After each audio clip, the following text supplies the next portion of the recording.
Fluffy! You fucking gnome.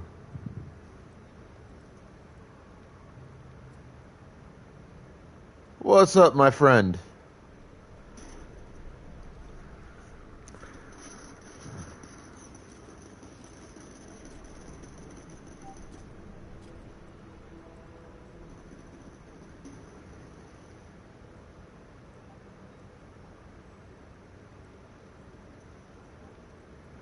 So, question.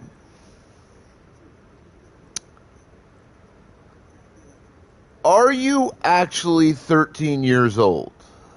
Like, are you actually under 18?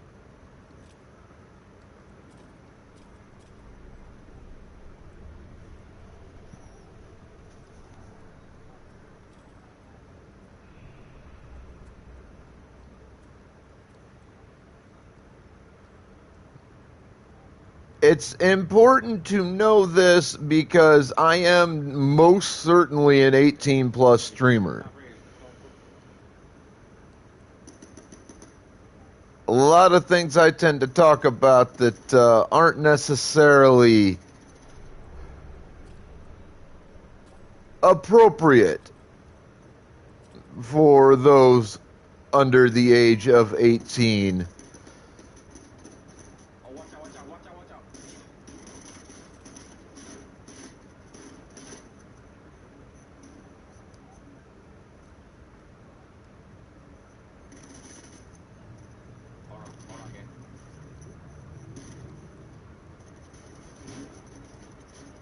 And I don't need to, you know, I need to make sure you're aware of this. I don't mind that you're here. I appreciate the support and everything.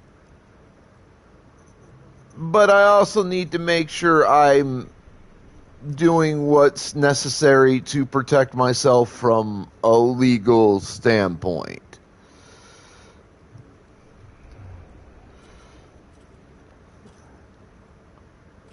You understand what I'm saying?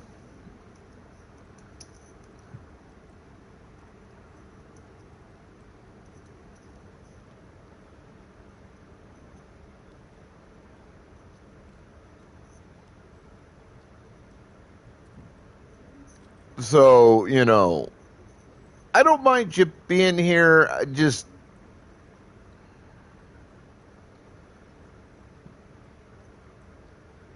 make sure that you know that this is intended as an 18 plus stream. It is listed as an 18 plus stream. If you look. And I don't modify who I am or what I am for nothing and nobody.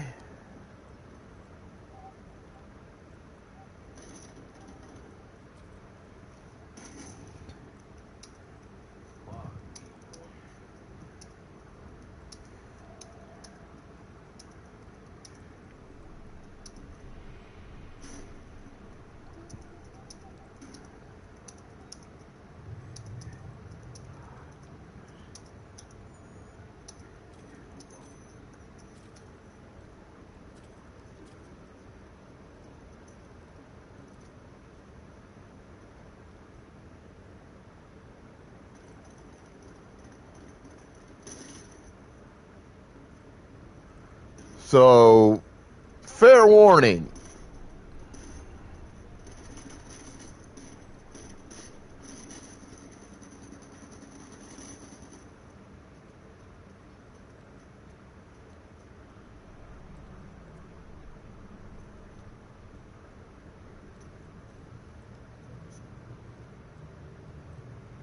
Just so you're aware.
I get that,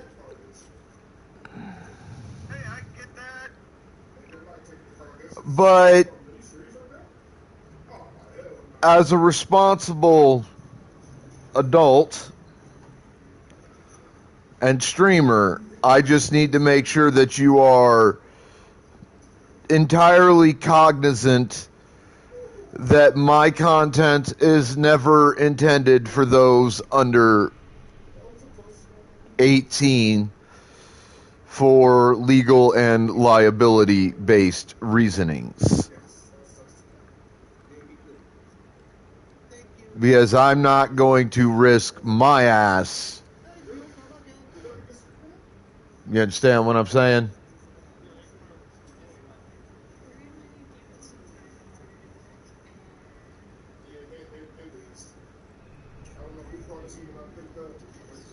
Like it's not worth the.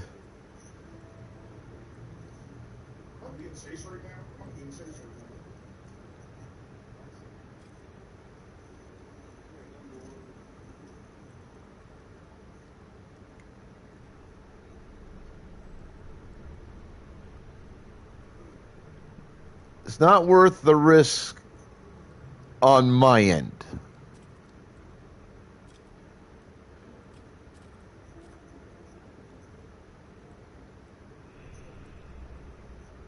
So I am obligated to inform you in order to make sure that legally I am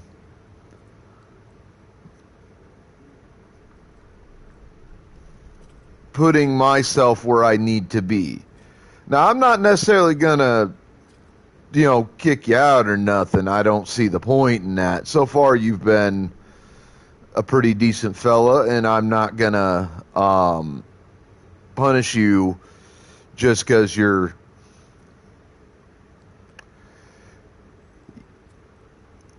younger than some pieces of clothing I own.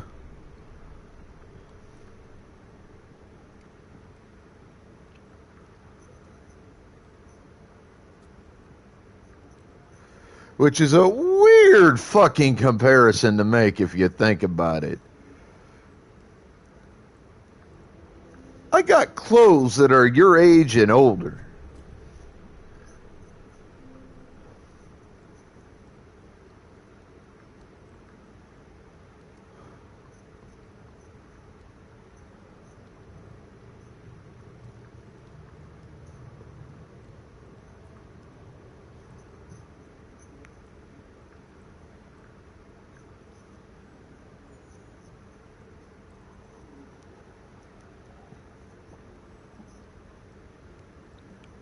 Like I'm used to talking to folks in their 20s and 30s and having a good old time there.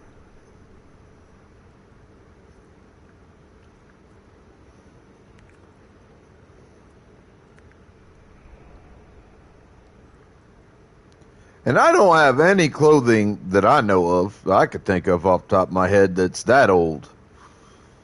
But I have clothing that is just as old, if not older, than you are, sir.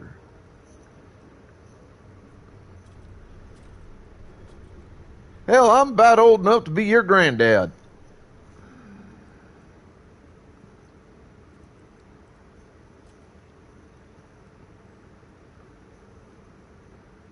Like, literally, I'm at an age where I'm old enough to be your grandpa.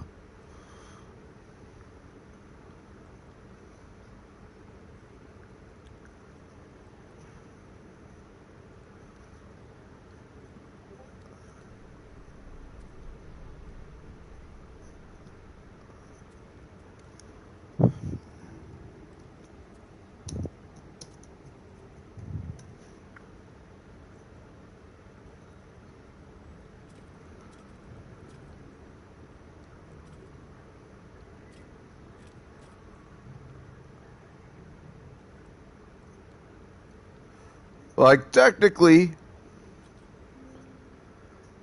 I could potentially have kids old enough to be your parents at my age, 46. Hell, I'm even willing to bet. I'm going to take a guess here. I'm going to take a guess and say your parents aren't older than about what? 30, 35-ish?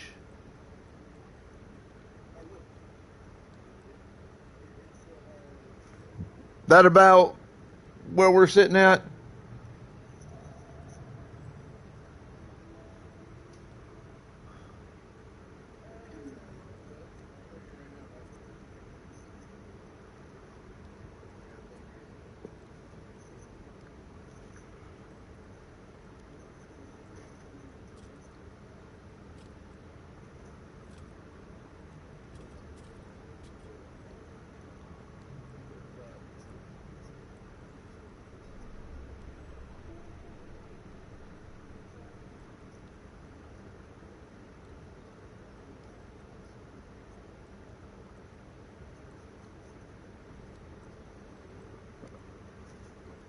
$52 and $50.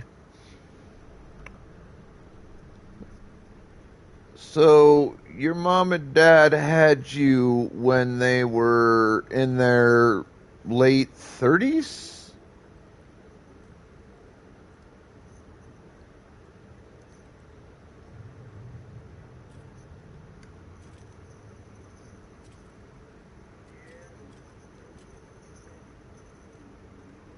If I'm doing my math correctly, and I may or may not, math is not my strong suit.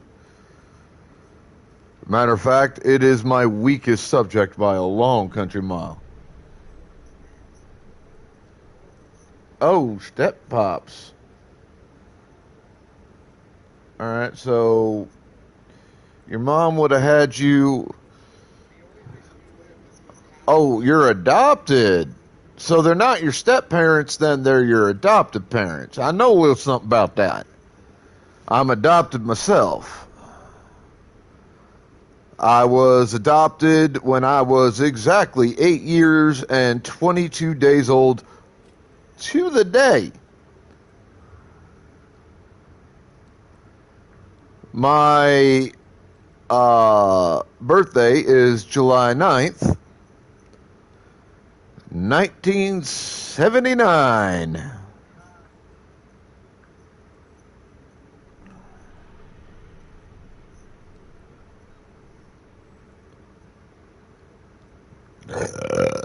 Oh, excuse me.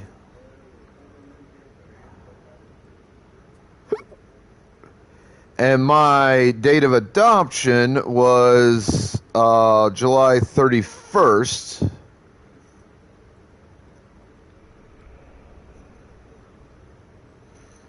1987.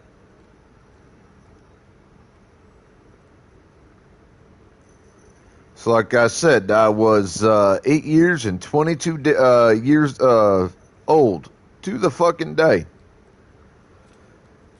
And I can state with honesty that the only reason I'm out doing what I do, rather than being dead or in prison more than likely, right here, right now, is because of my adoptive family. And I think that's the case realistically with many adoptees, is that those that adopt them tend to save them. But those are also stories we don't really hear a great deal about. Because unfortunately in today's society there's so much negative going on in all aspects of life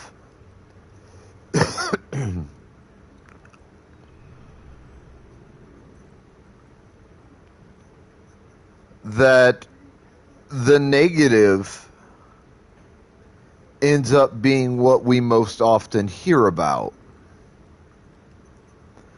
Like some of the folks I knew during my treatment center days, some of my friends and acquaintances and even enemies had some horrible stories regarding their adoptive families. For the few of us in there that were adopted, most were not.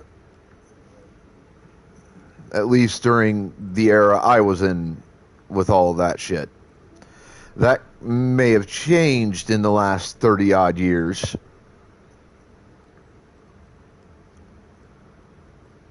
But that was basic case as far as I could tell when I was in treatment.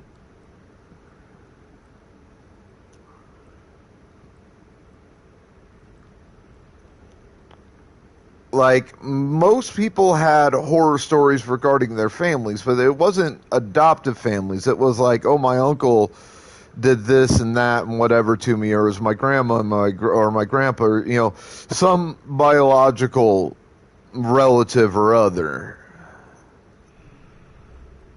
And I don't have any real cause to doubt the stories that were told. I think there may have been some story exaggeration, certainly. I mean, we were in treatment center facilities, so that kind of makes a little bit of sense that folks would do what they felt they had to make themselves look better in that particular setting. But still, there's going to be elements of the stories that you hear in those situations that don't end up being necessarily true, not entirely.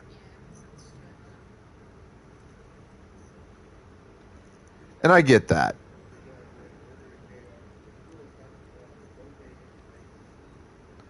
I get that 100%. People, again, it's in treatment. What most people who have never been in that situation don't understand is that reality is as important as the facade you present.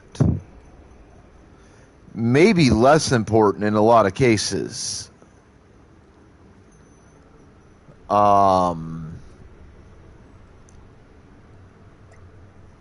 Because people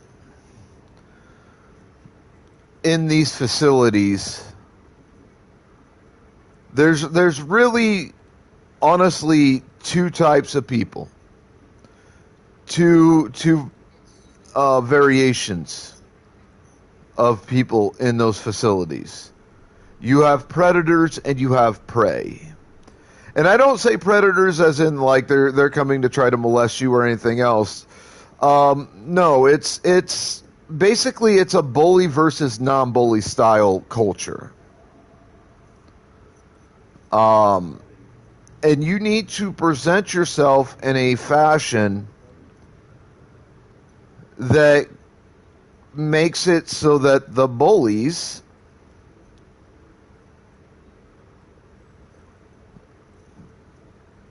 don't want to fuck with you. You need to present yourself in a way in that situation that causes, the quote unquote big dogs of the yard to leave you alone and respect you. Like, that's the kind of culture, unfortunately, that treatment centers realistically are. It's as much about a fake front, a false front, as it is reality.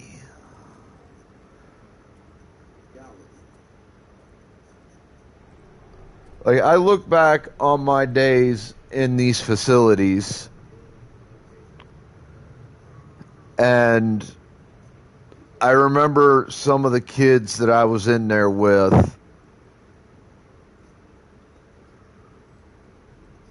who never got picked on, and I start thinking about why. And there's a lot of reasons why those particular kids never got fucked with. And one of the main reasons is they presented themselves, regardless of whether it was the truth or not, they presented themselves in a way that the bullies refused to fuck around with them. In some cases, the bullies would adopt them and kind of make them part of their gang or whatever, and, you know, offer them protection and things of that nature. Like, people who haven't been involved in a treatment center culture very often misunderstand what that culture truly is like. And then when you go to explain that culture to these individuals, they don't want to believe that it's that way. But as good as some of the facilities I was lucky enough to end up being in were, overall, treatment centers all suffer from the bully versus the bullied culture. All of them suffer from it. In every one of them, that's about all you're going to find. You're going to find the predators, the ones who are hunting for people to pick on and use and abuse, and the prey. And if you think that that's limited strictly to the kids that are in these facilities, you are greatly mistaken, my friends. Some of the worst bullies I ever knew during my days in treatment weren't kids. They were the staff.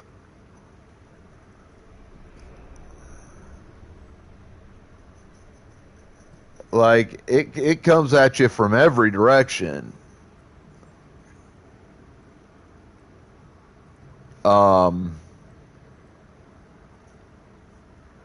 That's something that I feel needs to be said, because people think that you go to a treatment center to get better, that, you know, everybody's like so super supportive and that they're always there trying to help, and all this just load of hogwash. That's not the way things fucking are in those facilities.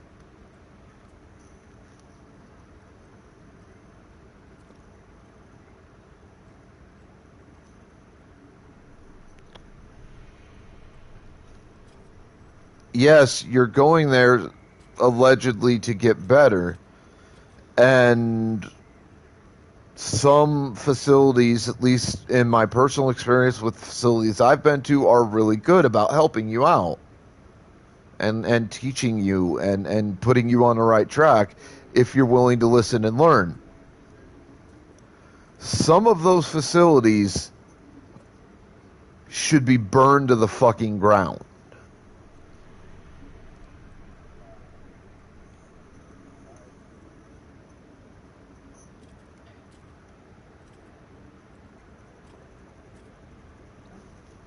Some of those facilities are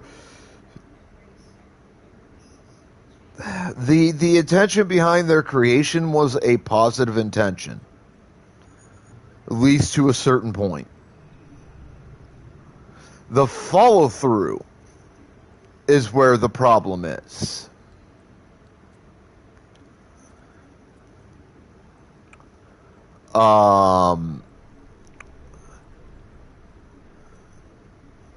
Some facilities have gotten to the point where they simply just don't give a fuck.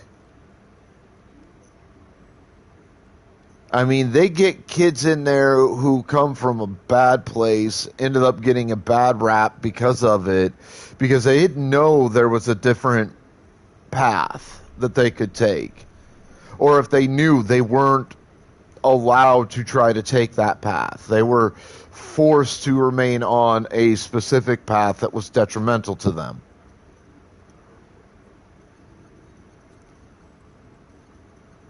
And that tends to get them in trouble. They get sent away into one of these care facilities, these residential treatment facilities, or these mental health facilities. And they're thrown in and they're basically forgotten about.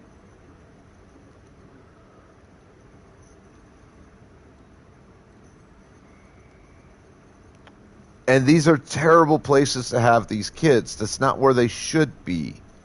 Because a lot of these kids, because of these paths that they're forced onto for a variety of different reasons, sit there and go, why am I here? And then, they get fucked over by everybody around them in these facilities, staff and kids alike.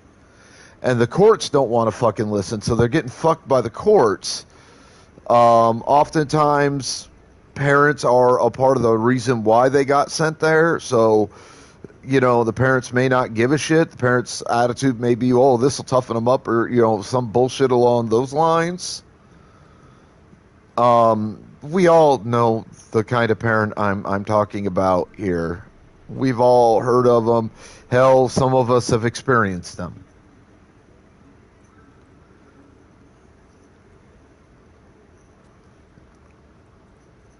And these kids come out of these facilities way more fucked up than they were when they went into these facilities.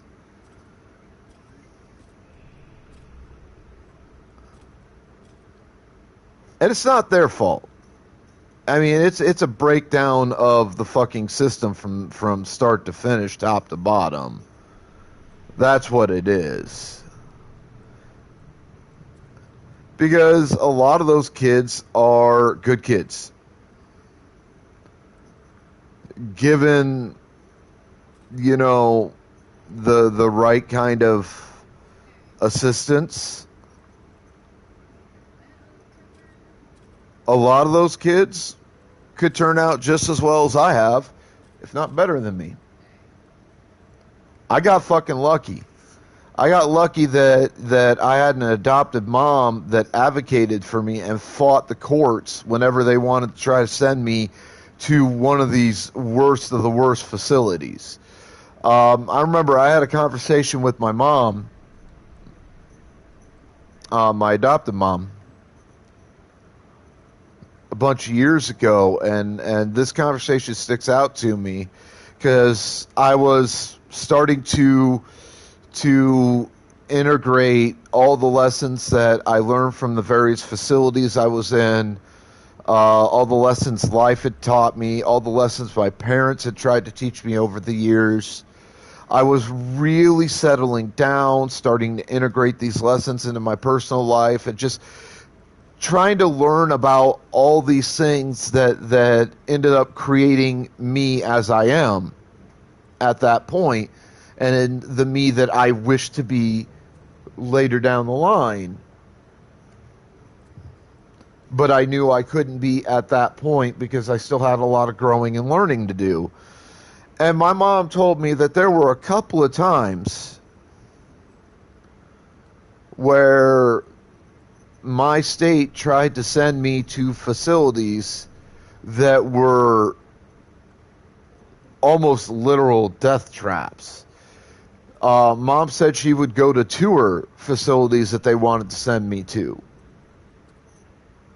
Thank God my mom was involved enough and cared enough to do something like that. And she said that some of the facilities that she toured that the courts were thinking about sending me to were just horrific. Like, she'd walk in the door, there'd be shit and piss everywhere. like yellowed walls covered in piss and shit and carpets filled with it, and she'd see the kids in there and just realize right off the bat that these kids were like not the kind of kids I needed to be around if I was going to heal and progress in a positive direction in life. Not necessarily the words mom used. She's a Christian variant. She's a Jehovah's Witness. Goddess help me. But she's still the greatest woman I've ever personally known in all of my 46 years. I honestly believe my mom is a candidate for being canonized for sainthood.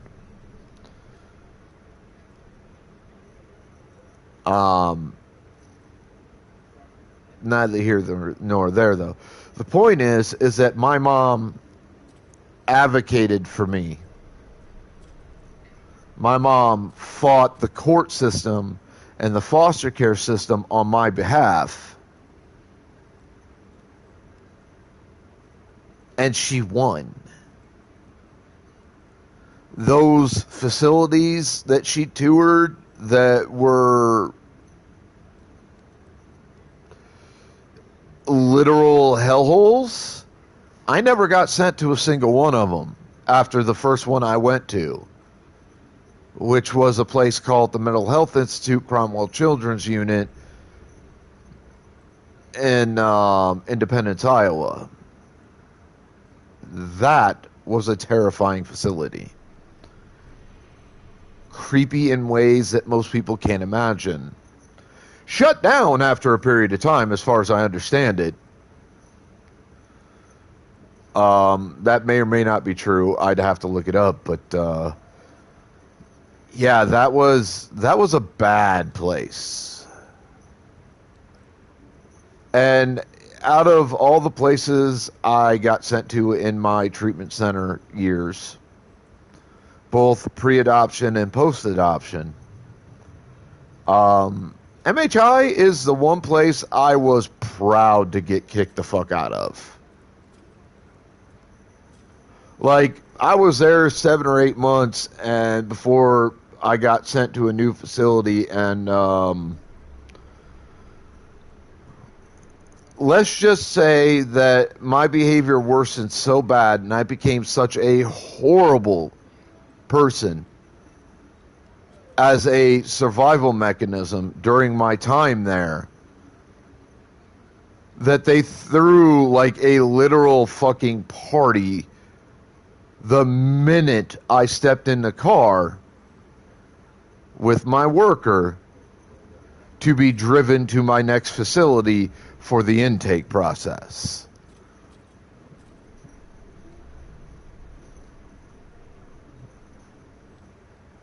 Like, they didn't just shut the door behind me. They slammed the fucking doors.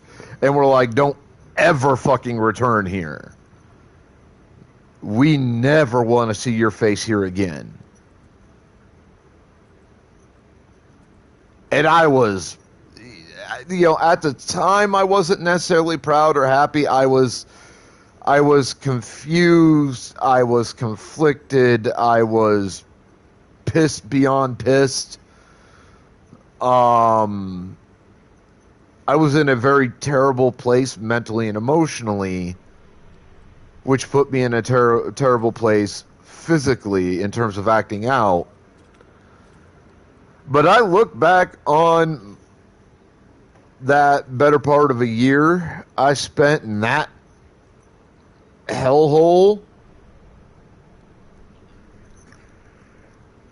and I think to myself, especially after that conversation with my mom, where she told me about all this, and I think to myself, was Mom given a chance to tour this facility before I got thrown in there? If not, why was she not allowed? Because my mom's smart enough and wise enough, she would have caught the warning signs and the red flags, I think, had she been allowed to tour the place. I believe she wasn't allowed to do so.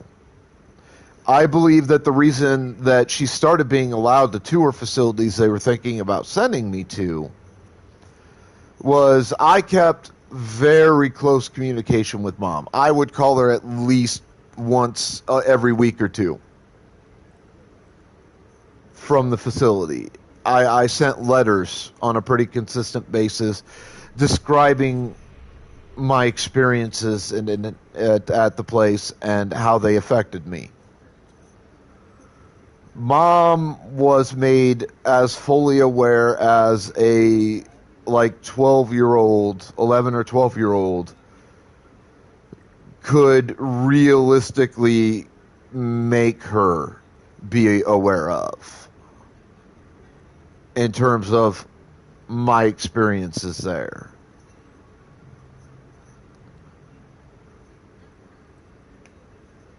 I communicated that to the best of my ability. Now, I probably didn't communicate it very well now that I look back on it from the perspective of, 30 years plus worth of distance. But I did communicate as best I knew how at the time. How I felt about the place. How I felt it was affecting me. What I was becoming in order to survive in that style of an environment. Because again, in most facilities, treatment facilities I've been to, personally, the culture is you're either the bullier or you're the bullied. There's no real middle ground in that style of a facility.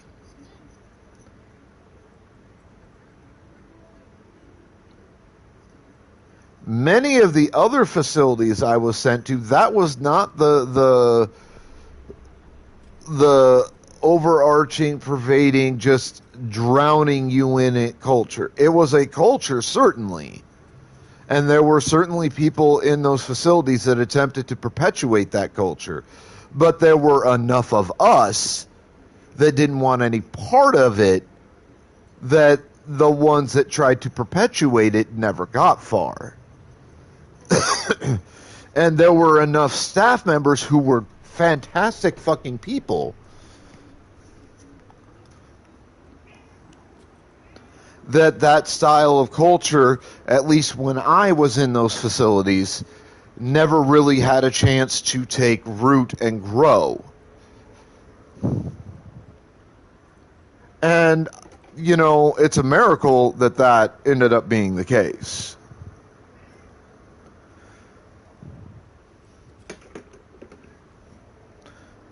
Really is. Because my life, if it weren't for that, could have turned out considerably different than how it did turn out. I could be a much different person than I am today.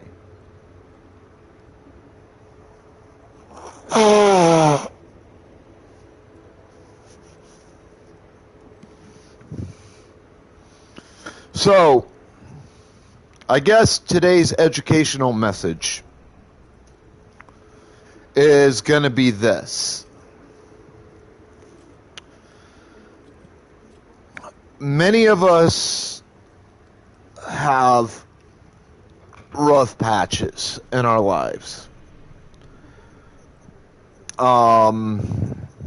Some of us, much of our at least early lives is nothing but a terrible patch that we can't seem to break free of.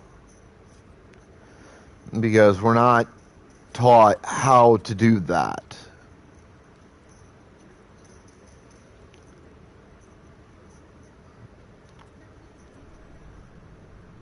A lot of the times, our families are less than capable of assisting us with any of it because they're in just as bad a spot, if not worse. Um,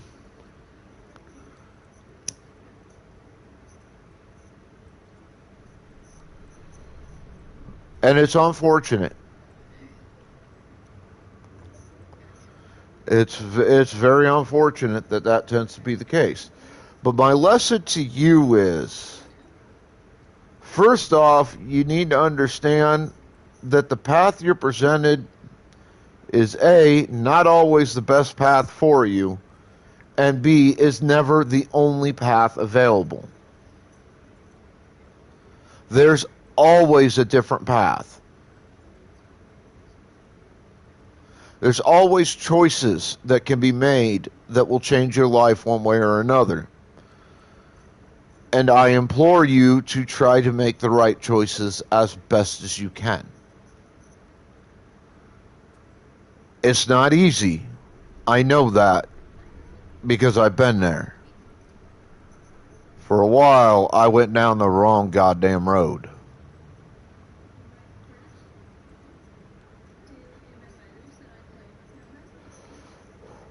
So I know it's not easy.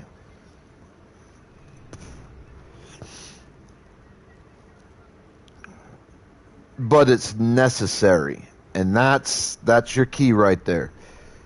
It may not be easy, but it is 100% necessary for you to make the best choices in life that you can make, and to understand that those choices are always there.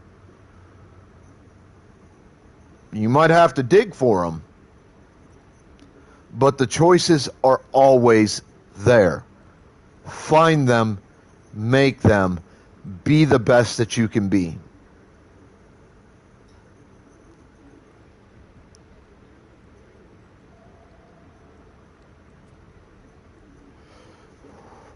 The second thing,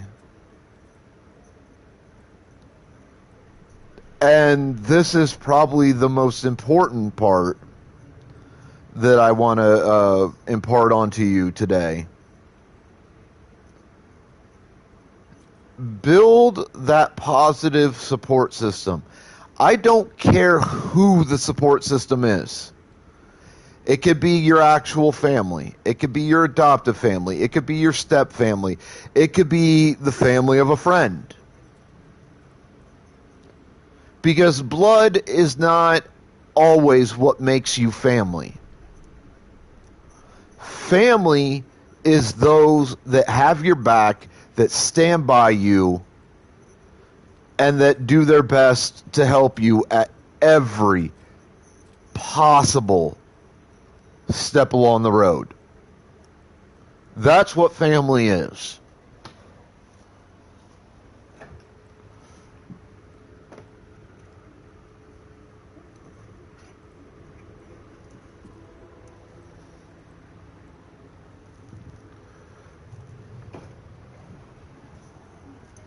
That's who family is. That's what family is. And that's what a support system is. A support system is a family.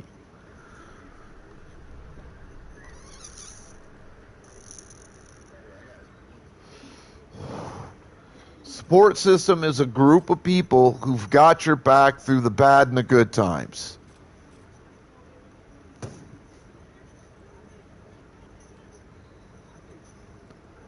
Like, for example, it wasn't just my mom who had my back basically since I was adopted. Though she certainly has had my back the entire time. And I am very lucky that she's been there. But many members of my adoptive family, and I have a large one. I mean, we're 11 people minus, mom's grandkids, not counting them. There's 11 of us, not counting the grandkids. Counting the grandkids, there's God, what, like close to 20 of us at this point?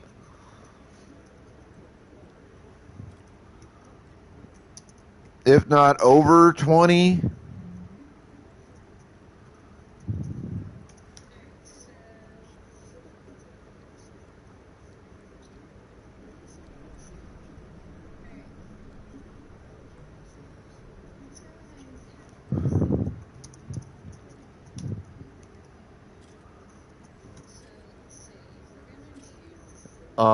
I mean, it's my adoptive family's fucking huge. Let's just put it like that. There's a whole fucking lot of us.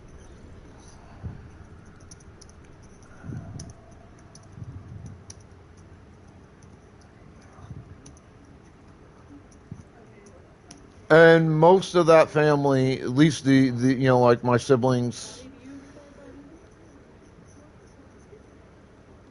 um, a lot of my siblings have had my back. A lot of the younger folks in the family don't really fucking know me, and that's fine. I'm not mad at them for not having my back. They didn't really get a chance to grow up with me, get to know me, to understand where I come from and why and what happened to me and all of that.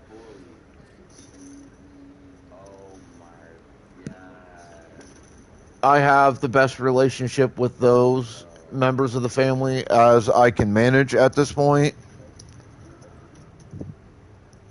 but they're still family. But family is also like my best friend JD Mitchell, who I've known since we met when I went to MHI 30 plus years ago.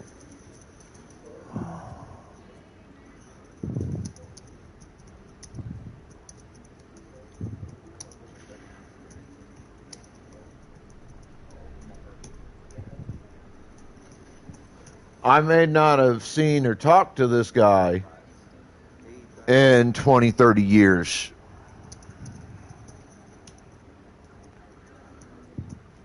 Life got in the way. We went different fucking directions. It is what it is. But he's still my brother.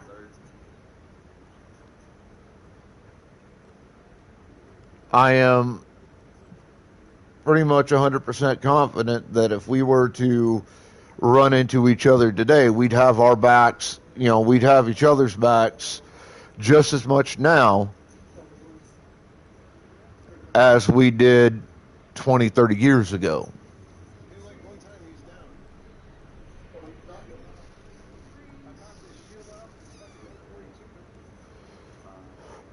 And just because, as far as I know, he's not blood related to me doesn't mean shit. He's still family. So make sure you build that support system. Find the people in your life who truly, honestly want the best for you and have the best intentions for you and towards you.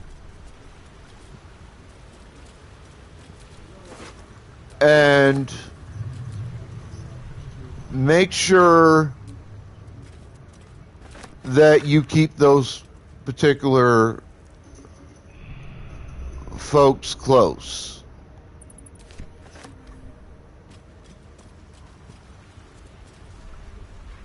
Because they're going to be important to you.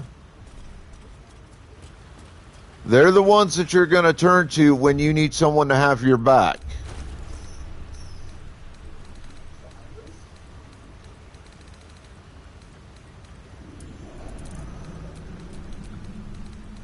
And blood relation doesn't necessarily mean shit.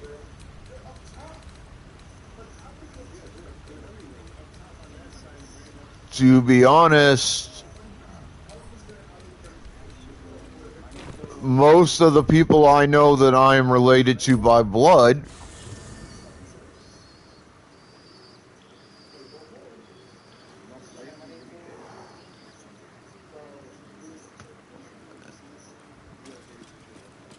that I know are biologically family are individuals I could give a damn about at this point, because they've shown since we've tried to, or since I've attempted to start the reconnection process, they've demonstrated they don't give a fuck about me.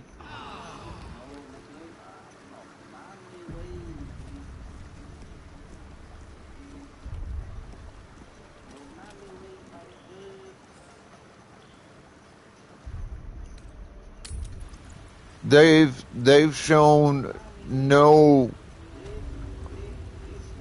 urge, no desire to attempt to reconnect with me and to be family. So they're family, but they're only family in the sense that we share blood and DNA.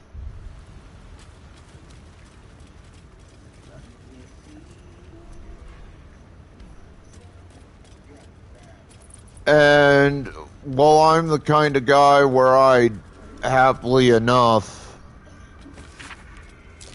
Prime spot for an ambush.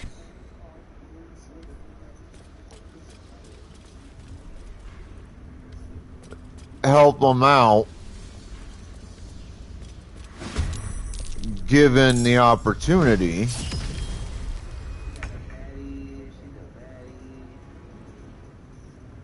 because that's who I am. My path be true.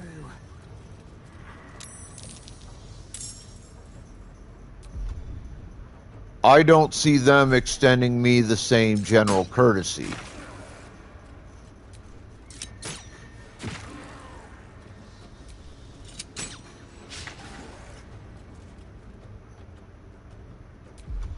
And that's unfortunate. Where do I go from here?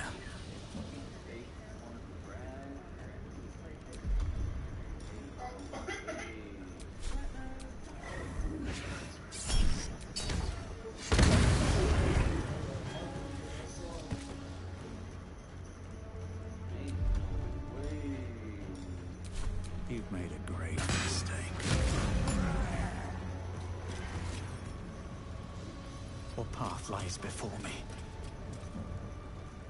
Like, it's unfortunate that that's the case, but I also kind of understand, considering that I was away from my blood family for like 30 years.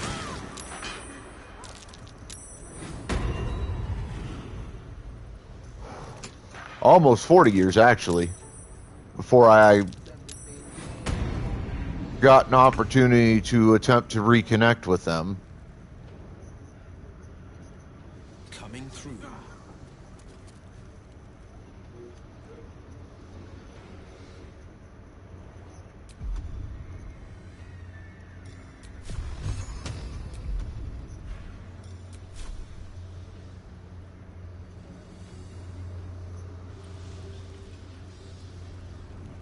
Again, not my fault.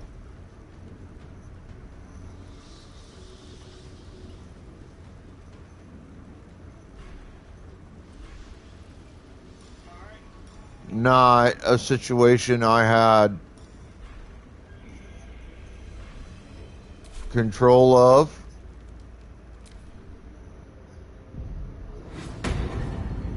But it is what it is. Onward.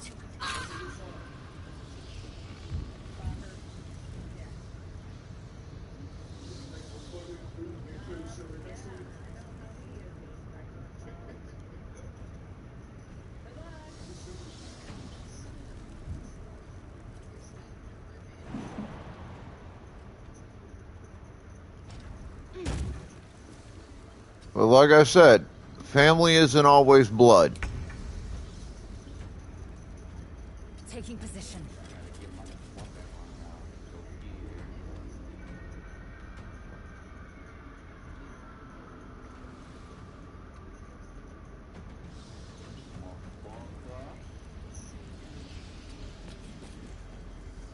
Another fight.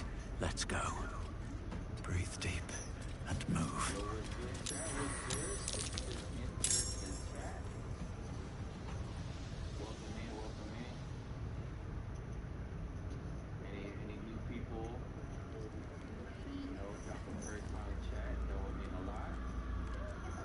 So find that support system, build that support system.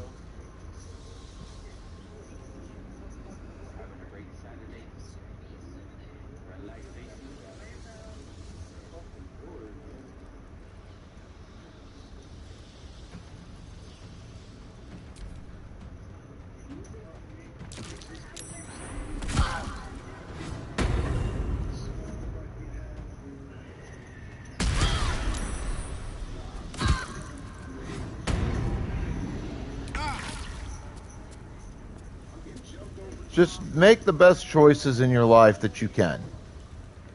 And remember that there's always more than one path. Always. You may not believe it, but it is true.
Alright, let's see.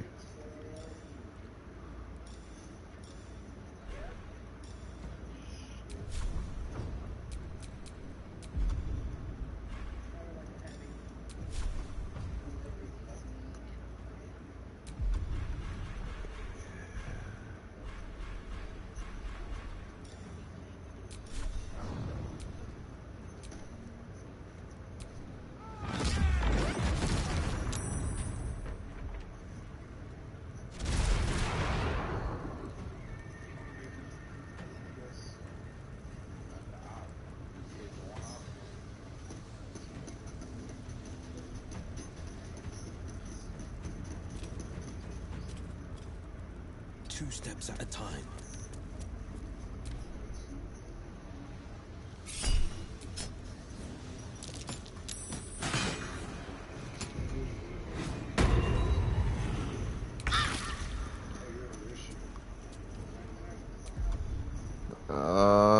Do you have...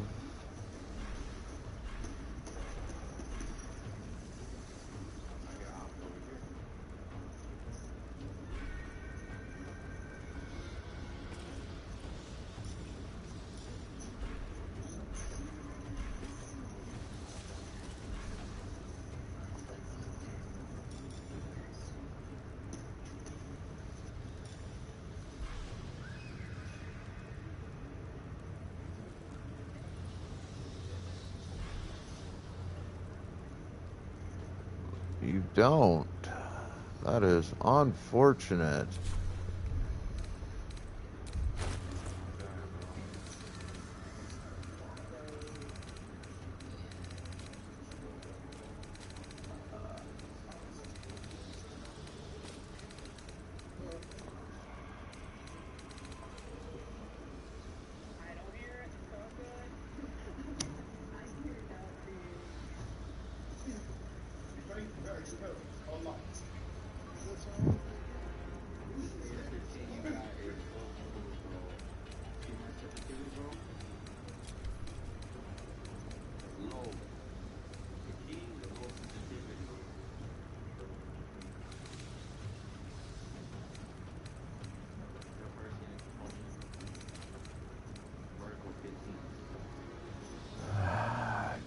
Damn.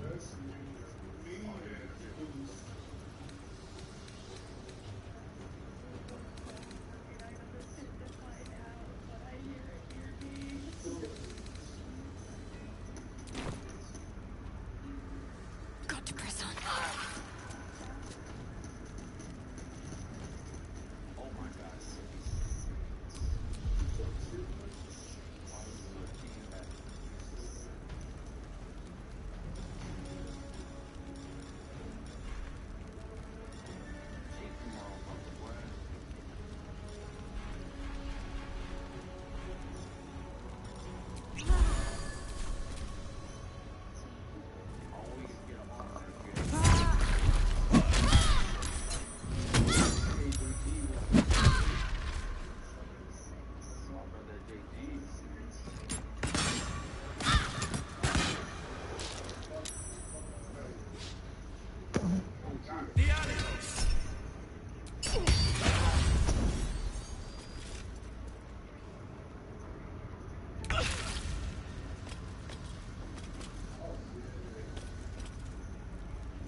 time to waste.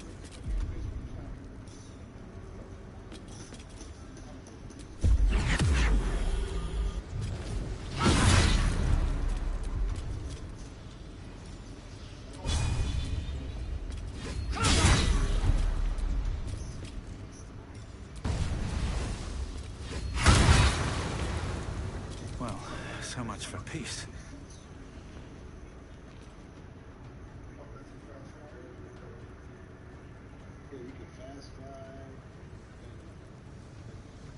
At the ready.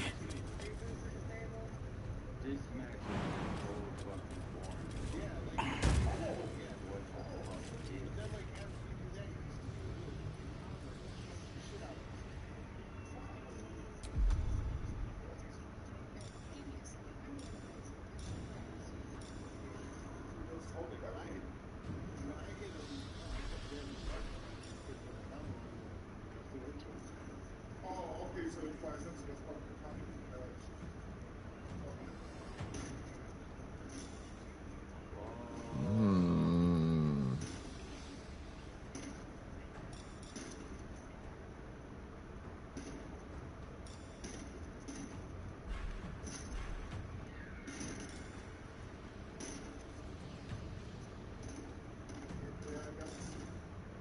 Oh, I could do that right here.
I need healing.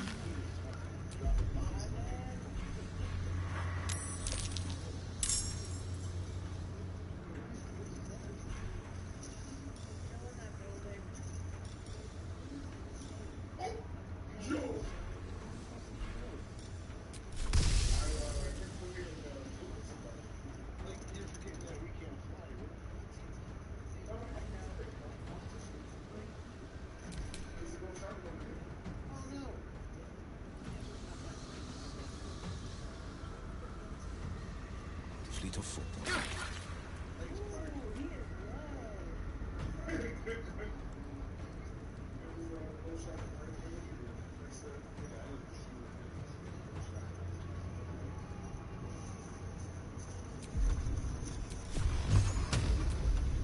Damn.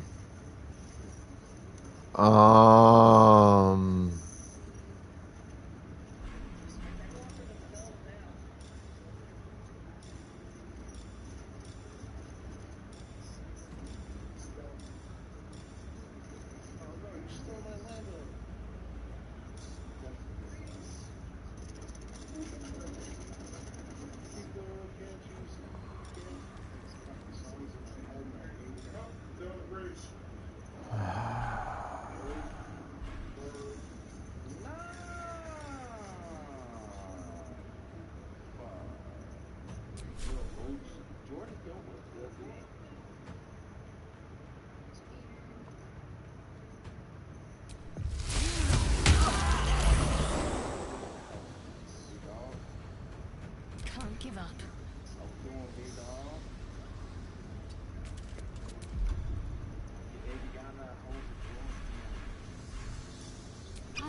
Do you have some way up there? I don't think you do. No, I'm not seeing anything.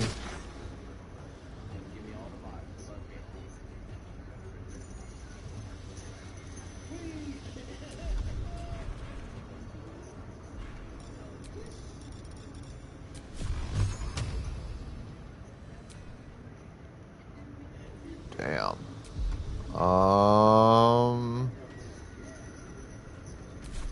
Alright, looks like...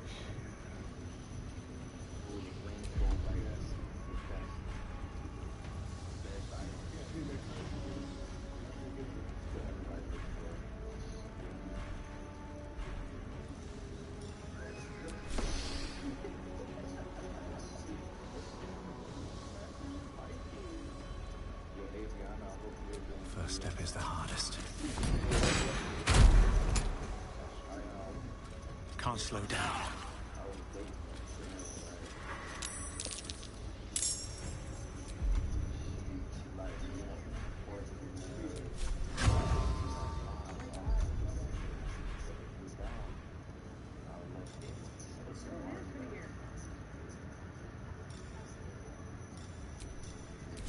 On the victor's path.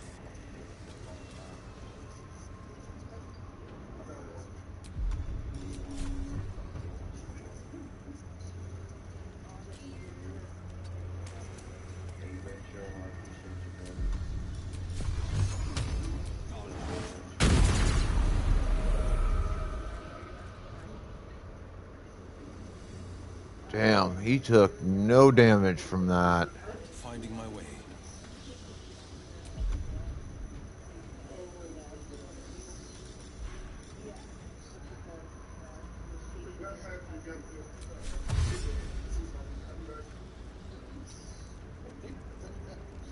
I'm ready. On the move.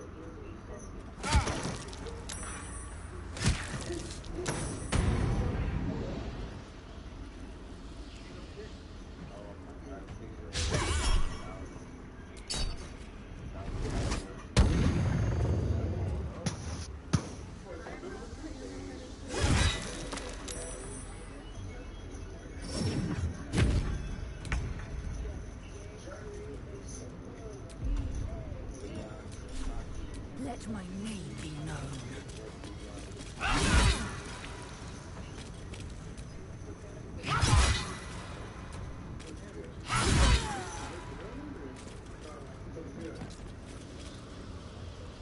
I won't give in. One day I'll catch a break.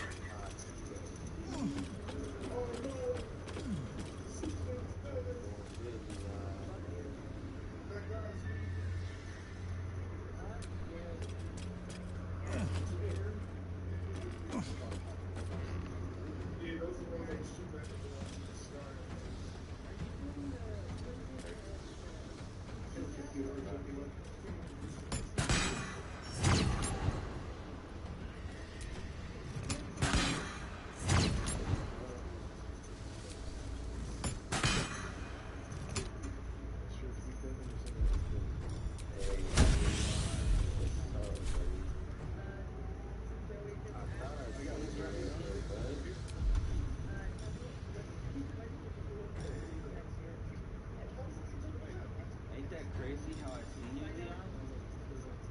It's crazy, right? It's like, whoa. How the fuck did he know I was here?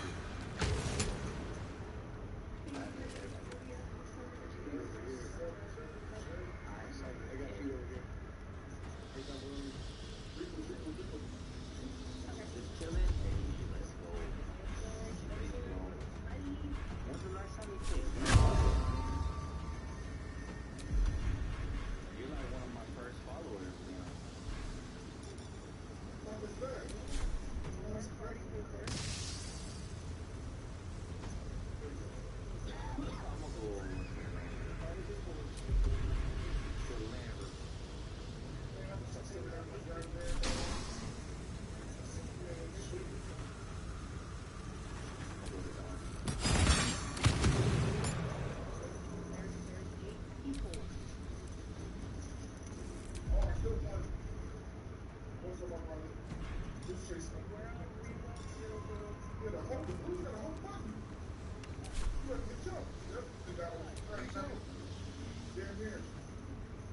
time to waste.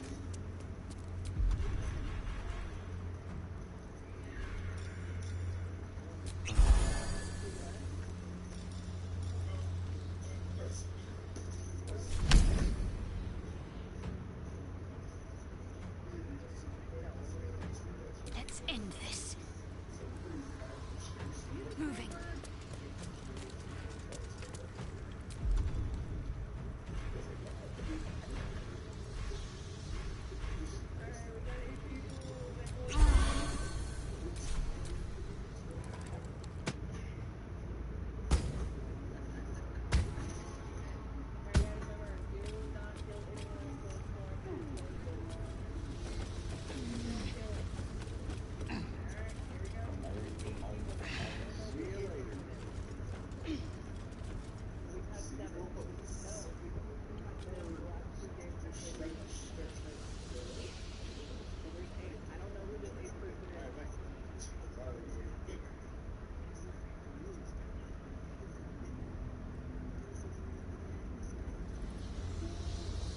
Well, that was annoying.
I almost lost a few characters there.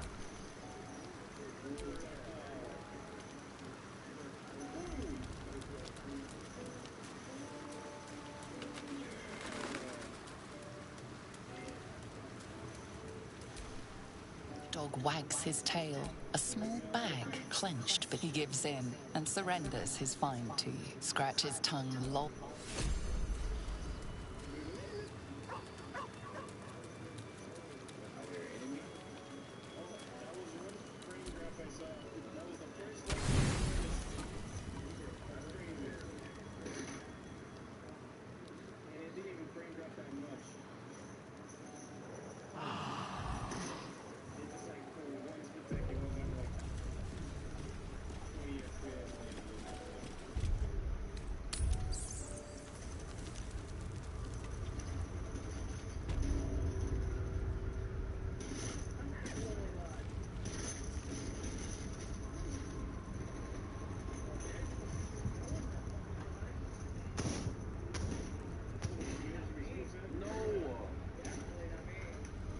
That is definitely something I don't want to do again.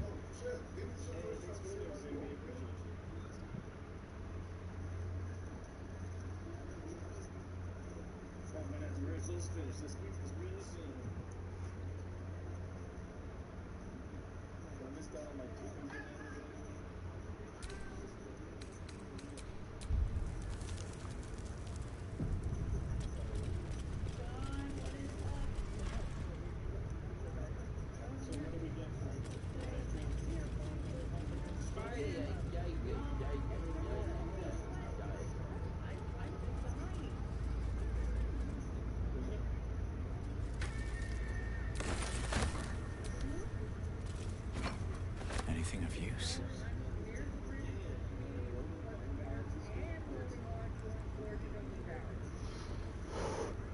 I mean, Shadowheart almost died there. Fucking, Will came close to it. Bad.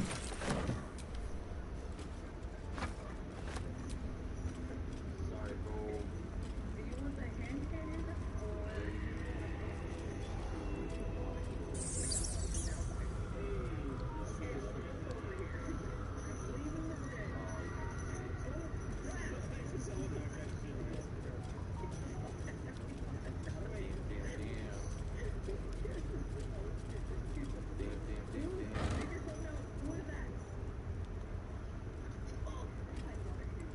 Somehow, surprisingly, they didn't aim much at my guy or Lazelle.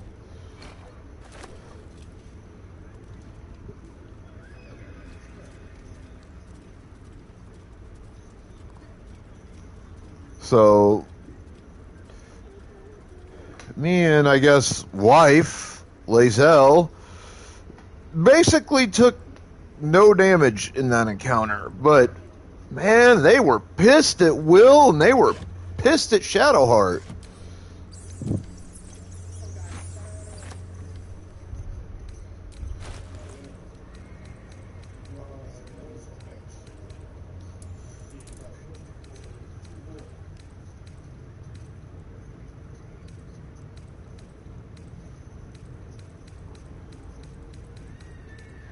They were not fans of those two.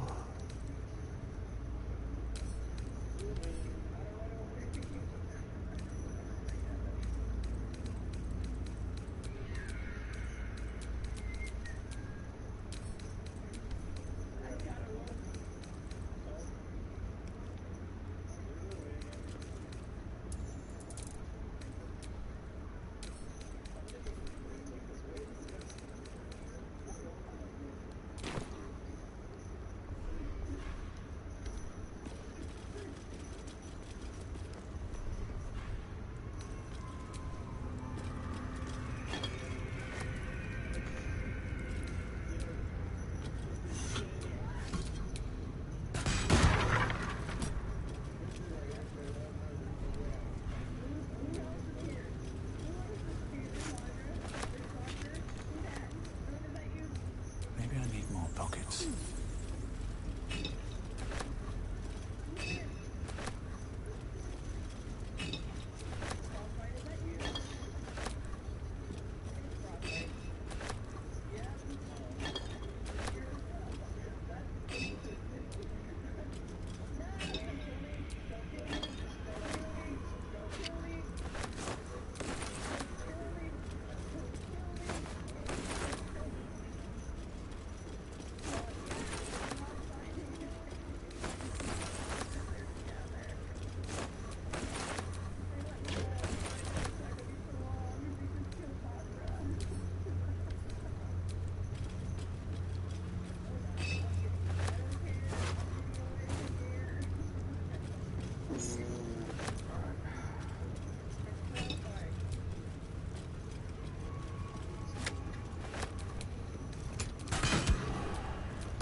Yeah, lobby's going shit crazy.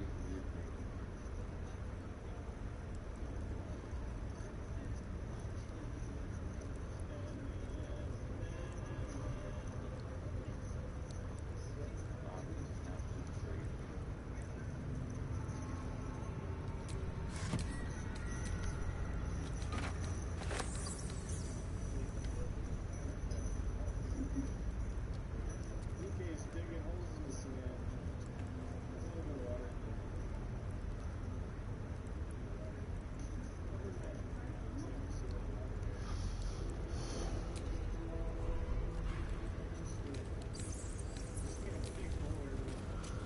The thrill of fear tingles your spine. as you realize that a single mistake will mean that you end up as a hanging target for barless daggers.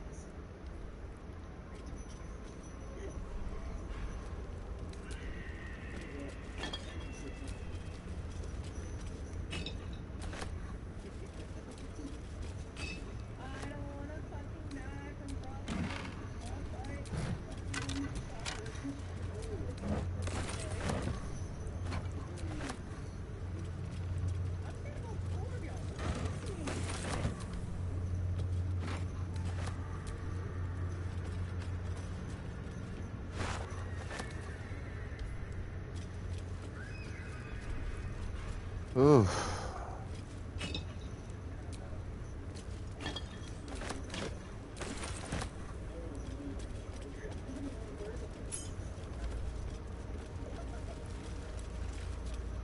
I wonder at this point how necessary that quest I just finished, or I'm in the middle of finishing, is actually to the overall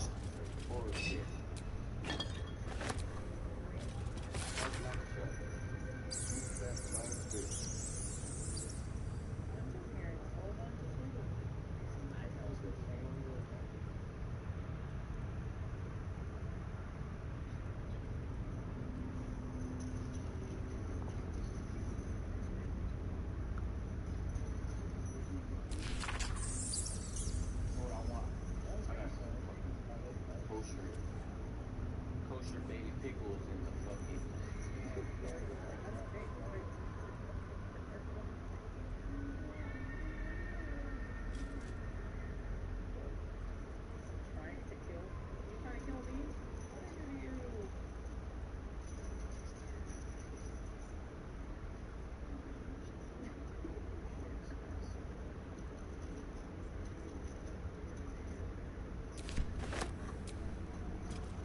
like I don't know that it's necessary to do the side quest.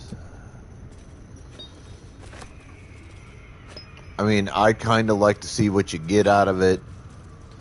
I'm also aware that this cult is like feeding and supporting one of the main enemies I have to face.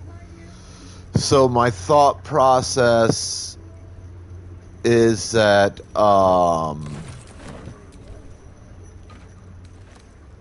if I take out the cult, I weaken the opponent.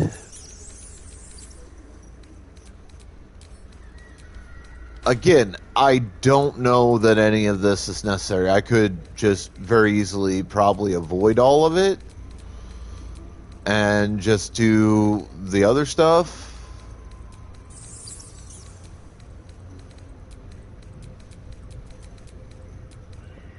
But it could also turn out that by avoiding the quest,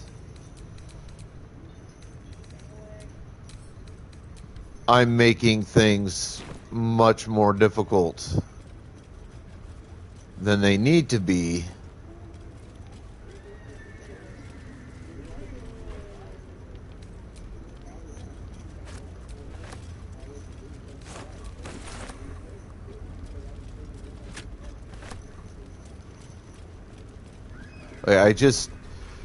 I don't know. I haven't actually beaten this game all the way through yet. That's what I'm in the middle of trying to do now.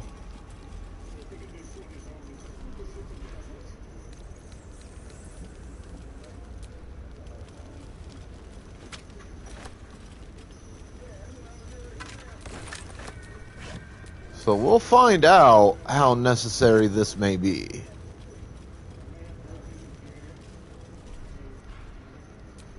So it could be that it's only necessary if you're taking like a dark path through the game.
There we go.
Huh.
Something over there.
But in his doom he shall spawn a score of mortal progeny.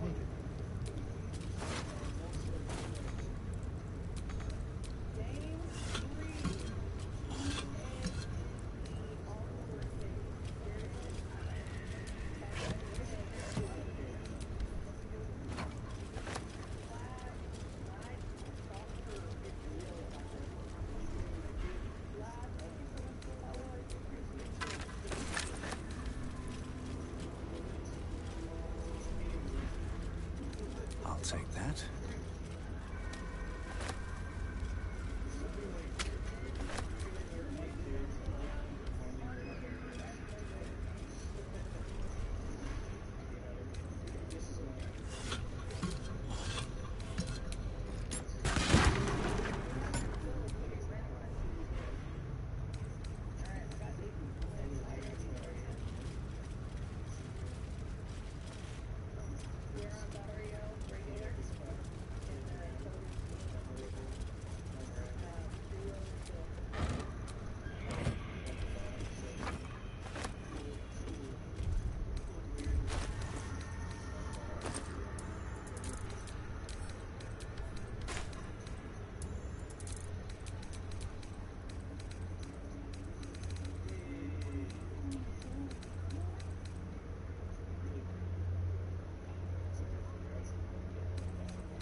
Clean rats.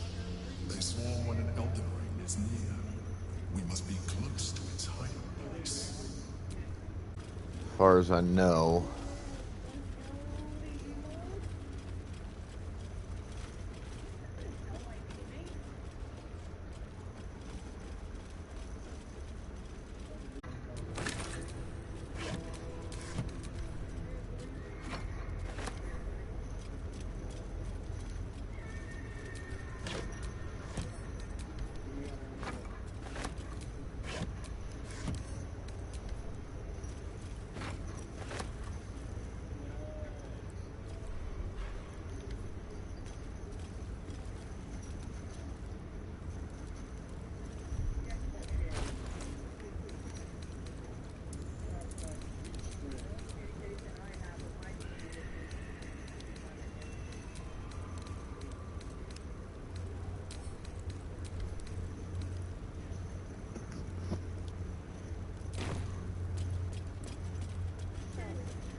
did not know.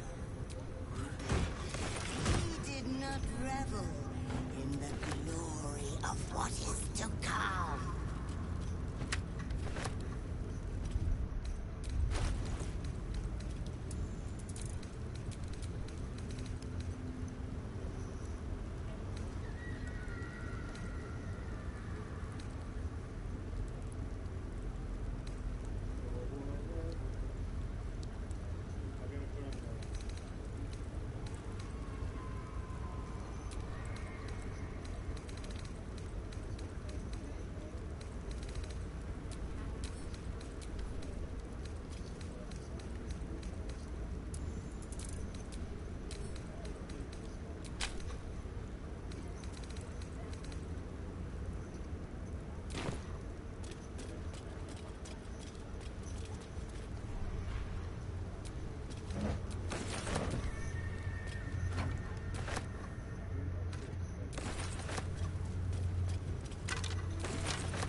All right, let's get the Pokeballs in the chat, folks.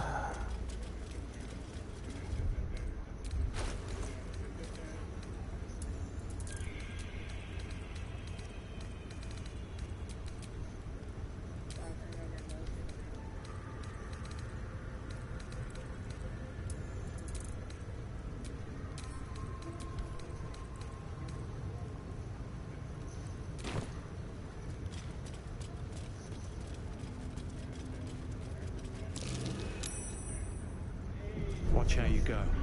There's a trap.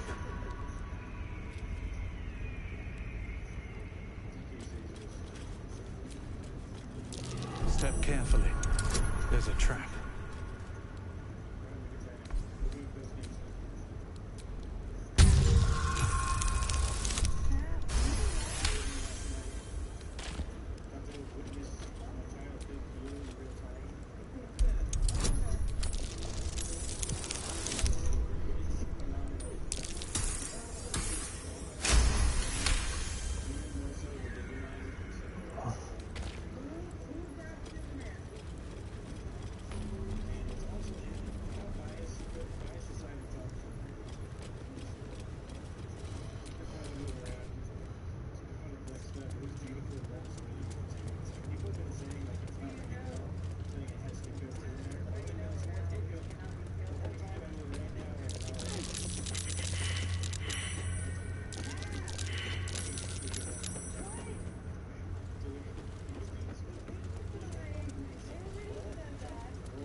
Still alive.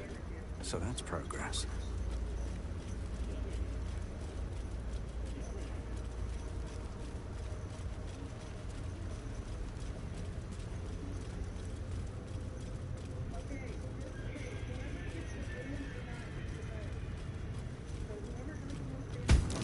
Be wary. This place is trapped.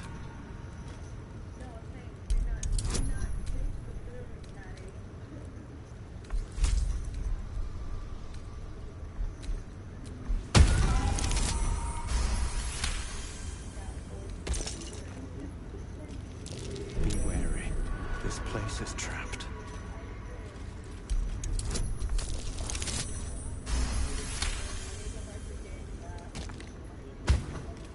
Step carefully. There's a trap.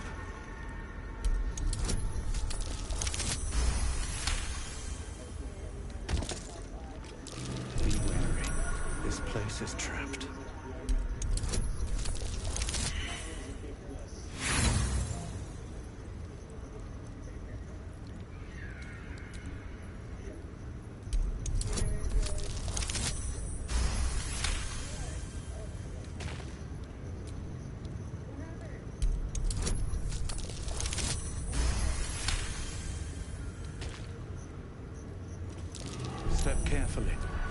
was a trap.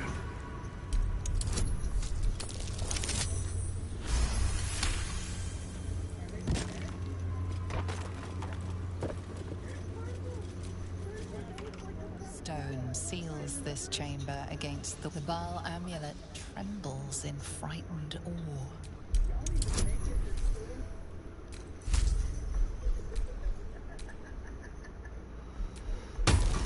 Come on, come on, come on. Yes, that natural 20's great time for it right here. Murder. Bloody murder. Who else but Baal would these symbols honor?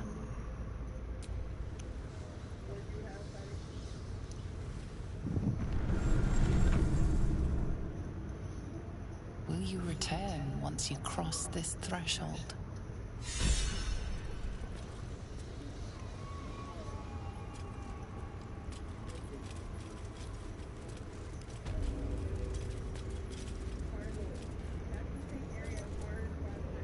Oh, darkness and anger, gripping the skull and hammer, hammer, hammer. Gore on the wall, pulp on the hands. Head all gone. Yes, yes, I killed him. I killed them all. Okay. Human. A common pelt. Though yours has a rather appealing smell.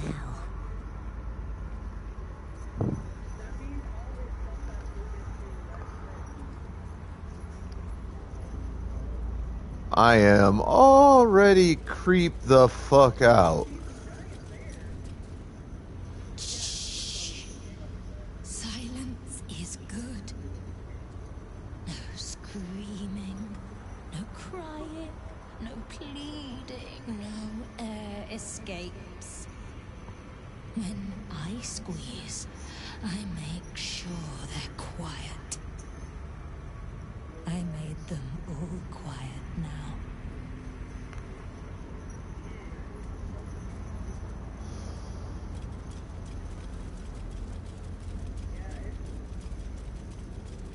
I believe Orin first made an incision in the upper left flank. I am afraid I must disagree.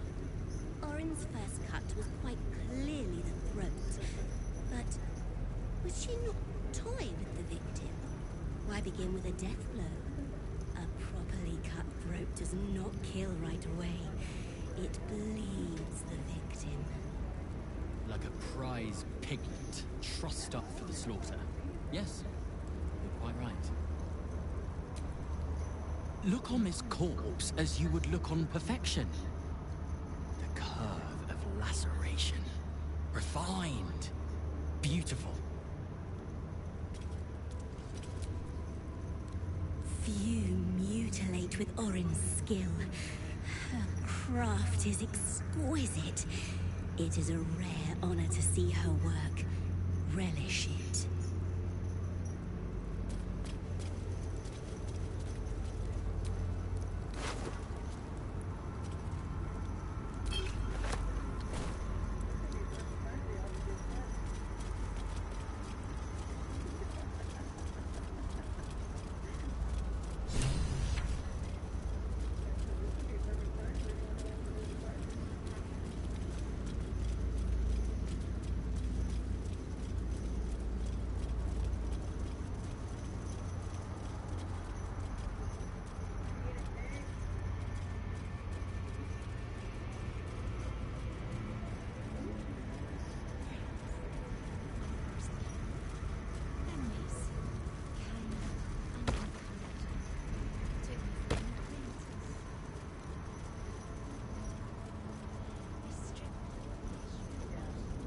Lady Orin's wings, I see. One cannot be true assassin. Time to kill some motherfuckers. I hear footsteps trip-trapping on the Murder Lord's stones. It refused the Murder Lord's command and comes crawling into his sanctum with the tyrant unpolked.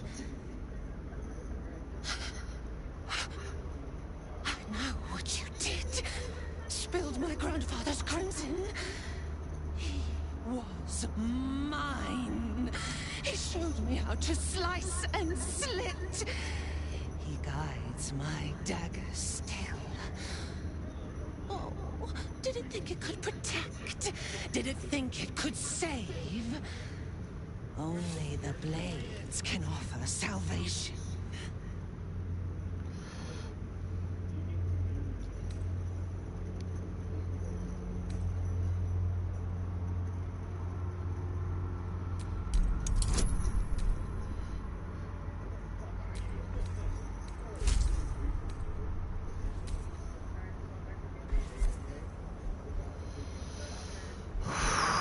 I'm gonna need a really damn good roll.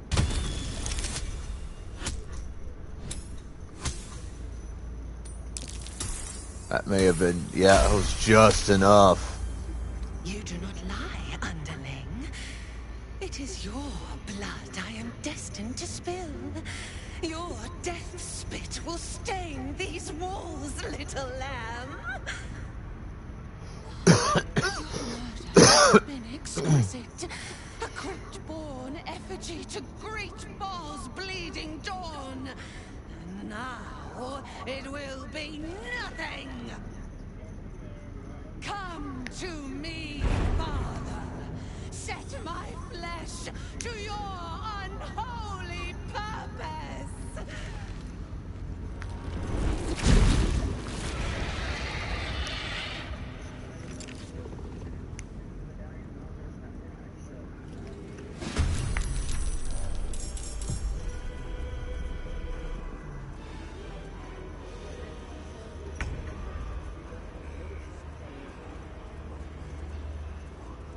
Make way.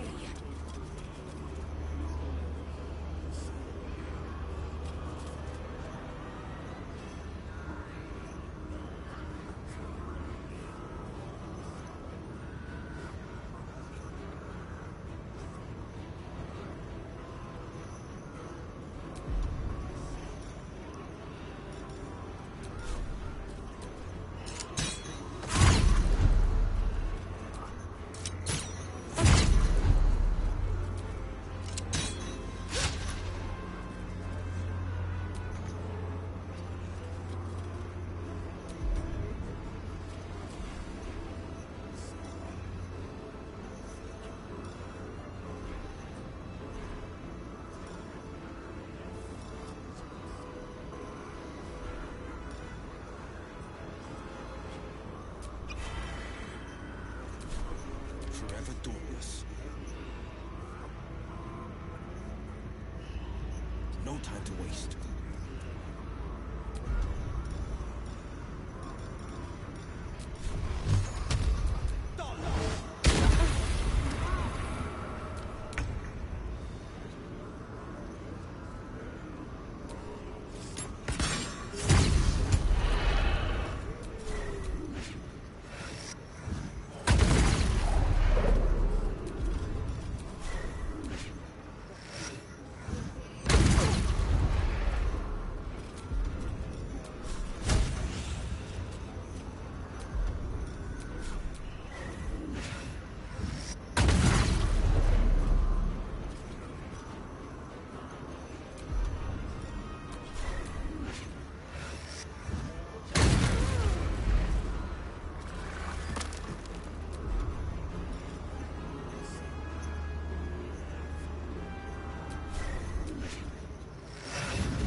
Alright, Shadowheart, let's fuck her up.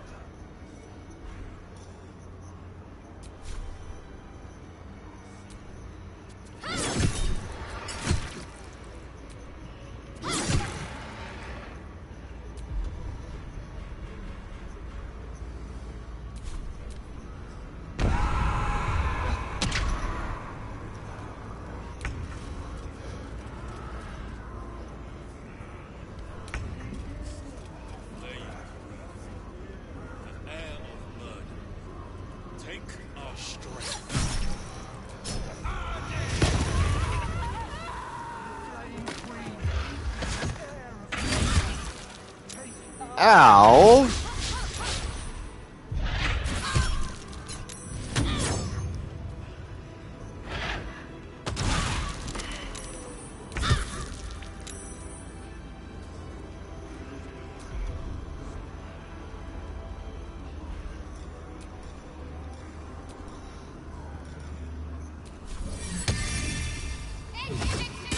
Stabby, stabby, stabby!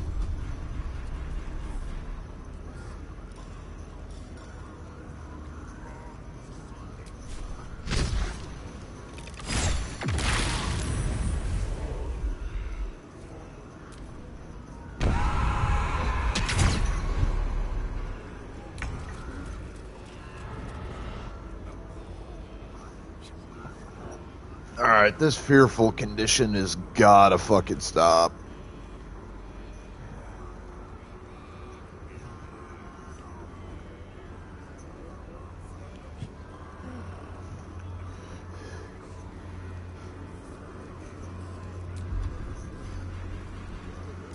Can't fucking do anything. Super fucking annoying.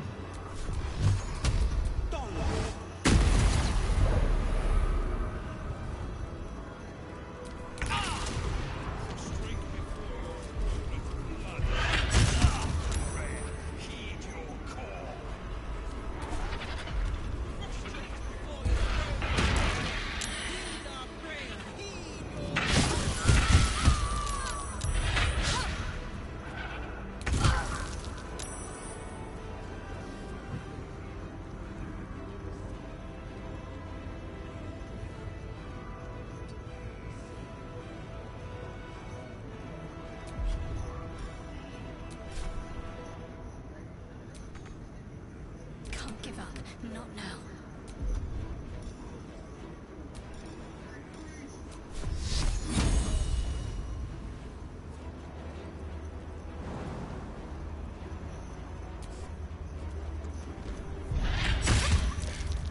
I'm not going to last much longer.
On I go.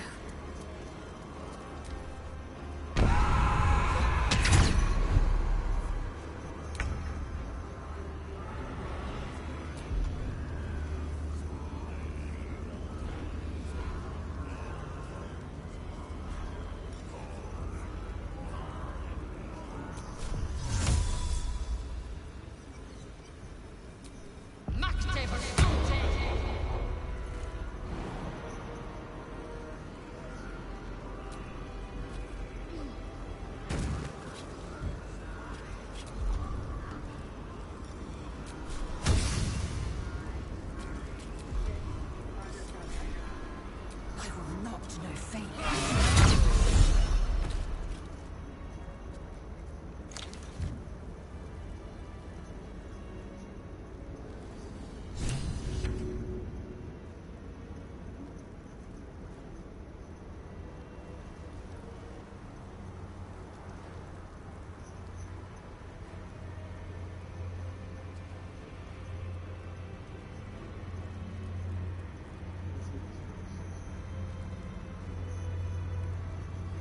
Taking position. On the victor's path.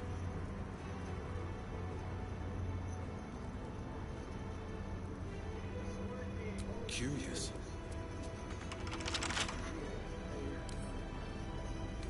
I'll take a crack.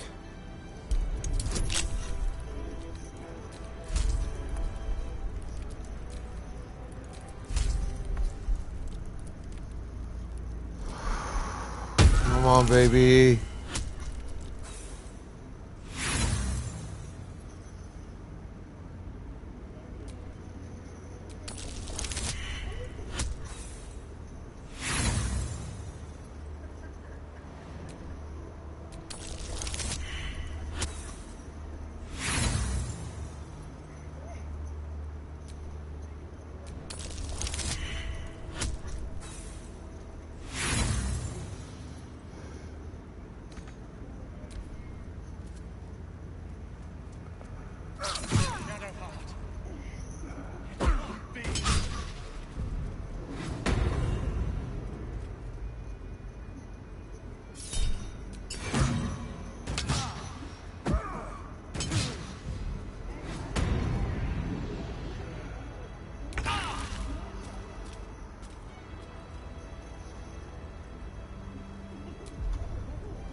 What's past this?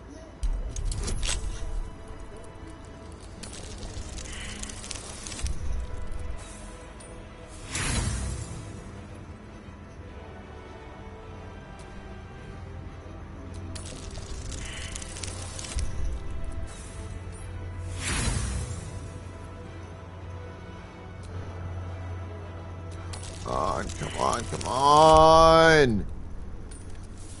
Give me a roll that's worth a shit.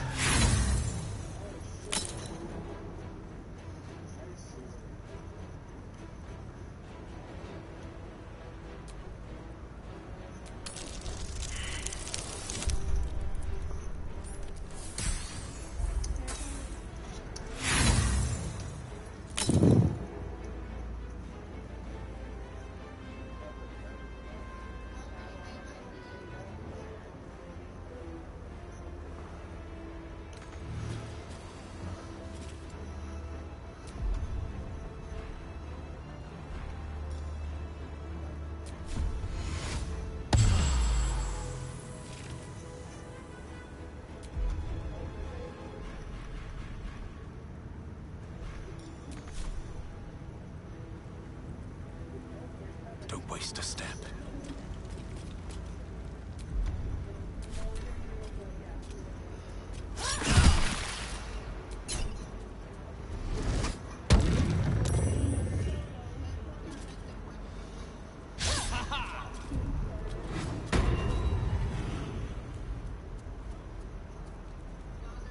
From blood we came, to blood we shall return.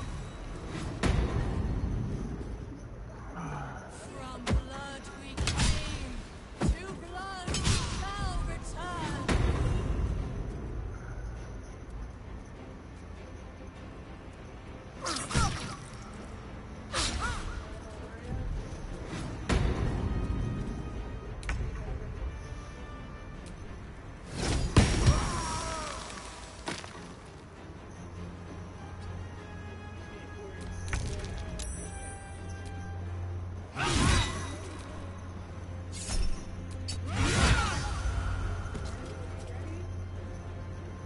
It does it.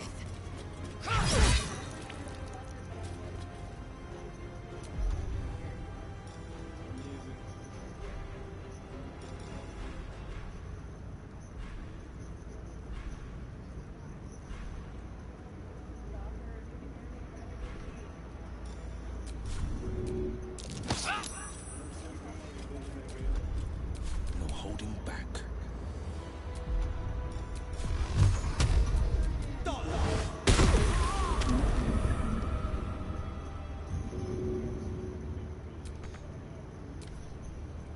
It's close at hand.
Please.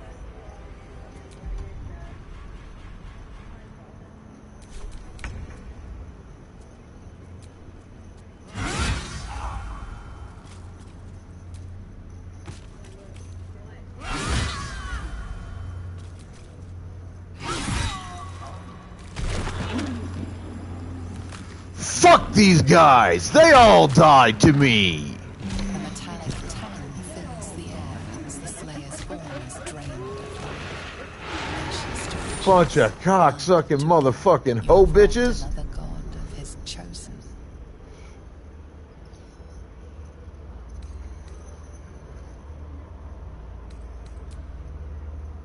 A glint of light on something in the blood catches your eye.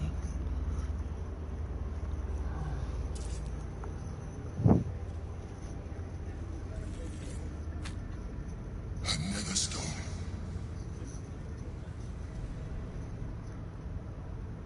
Gortash will want to hear of this.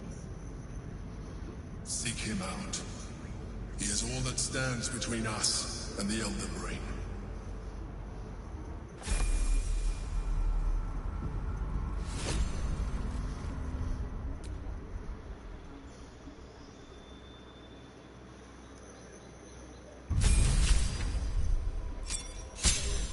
They all float down here.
Let's get those Pokeballs in the chat, folks.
looks like a little house.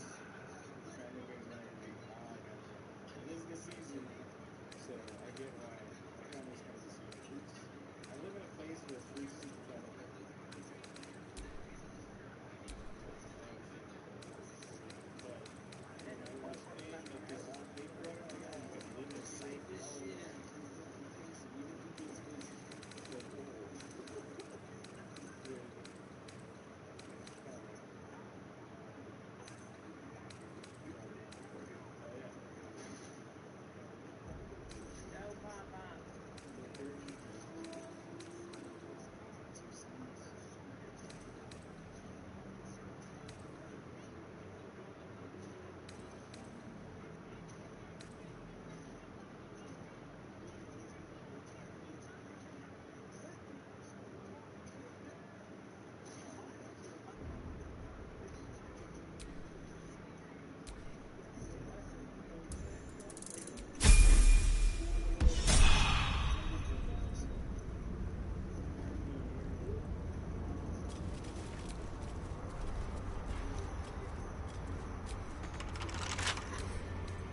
Can't keep me out.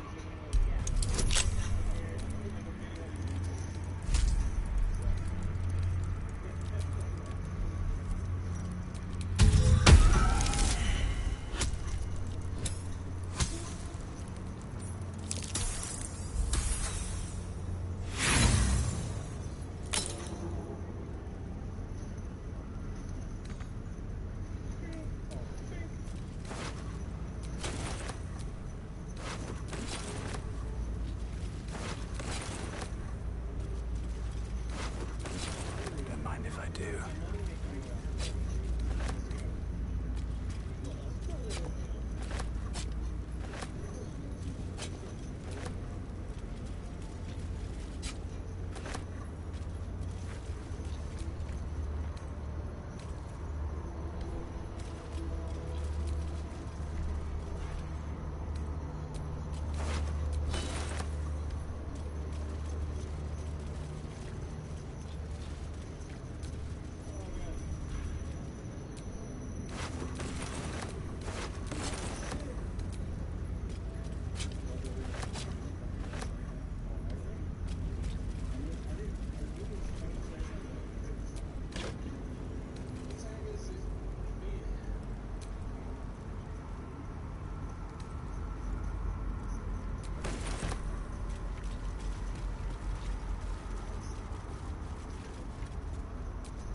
What is this foul place? Oh, you came for me. Thank Hello, you. Holson. I feared Orin's accursed smile would be the very last sight I beheld. Every breath in this place reeks of corruption. I will return to camp. The air is cleaner there.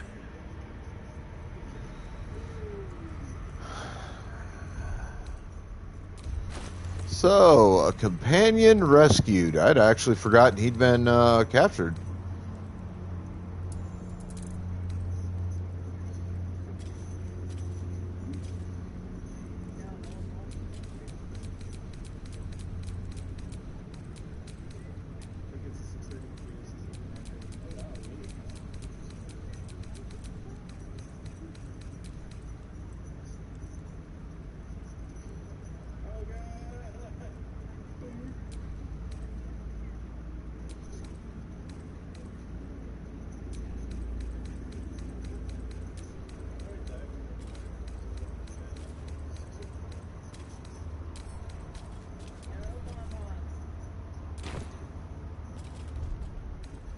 That'll have to do.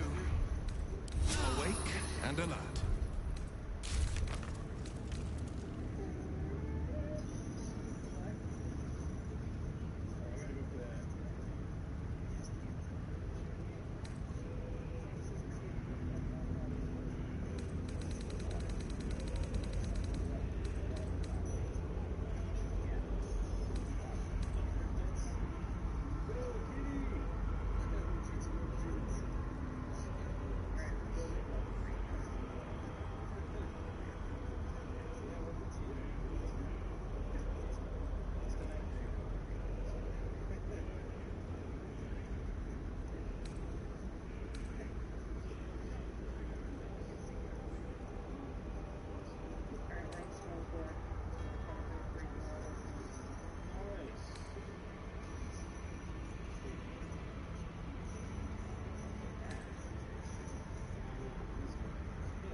obliterated.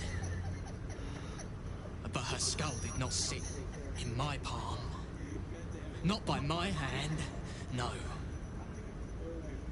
No.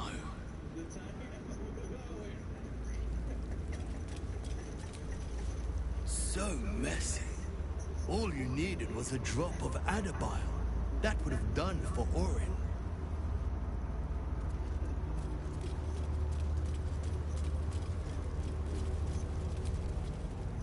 Begone, before I set my teeth to your flesh.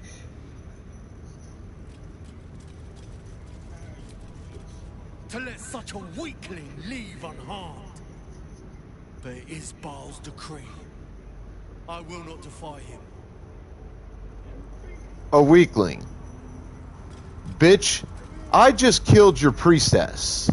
The spawn of Baal. Pretty skin of Orin's all melted to nothing. How am I the weakling? None of you bitches could do it. What a waste.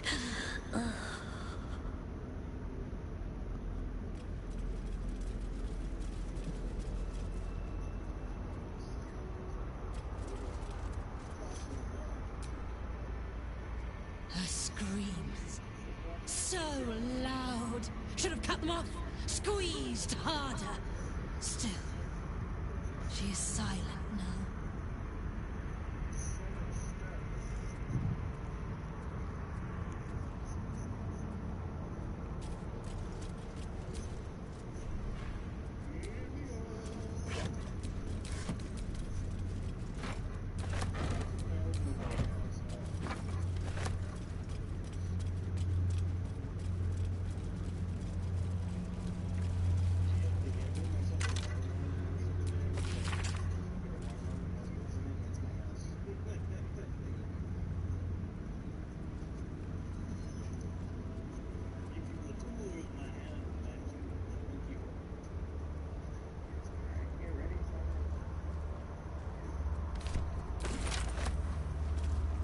That is some sick, twisted shit.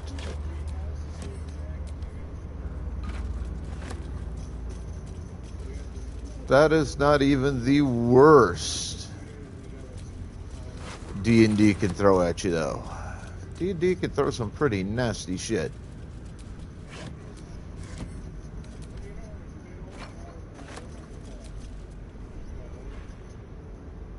Borrowed scrolls must be returned within a 10-day. It seems the Temple to Murder has a lending library.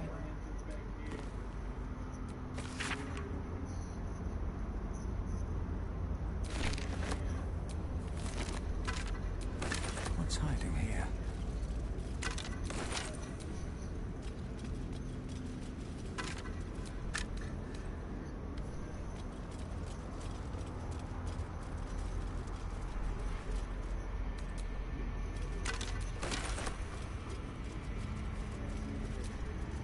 You killed her! You killed her! I thought it not possible. And yet, curious. Such agonies I would inflict upon you for what you've done here. But Baal's law is absolute. You may leave unmauled.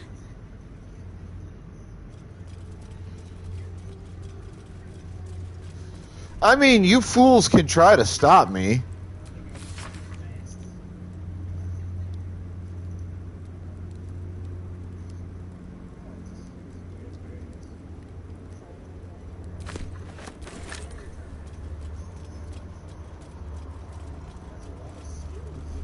I really don't think you could. I mean, I killed your mistress with overall not a great deal of effort.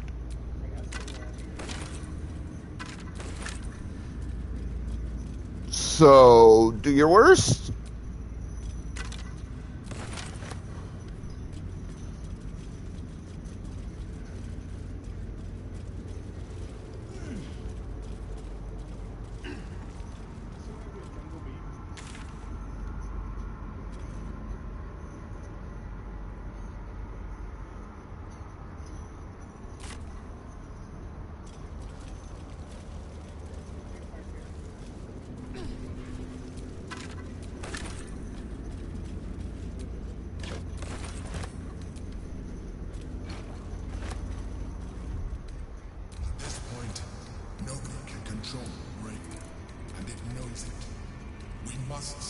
third stone before it breaks free.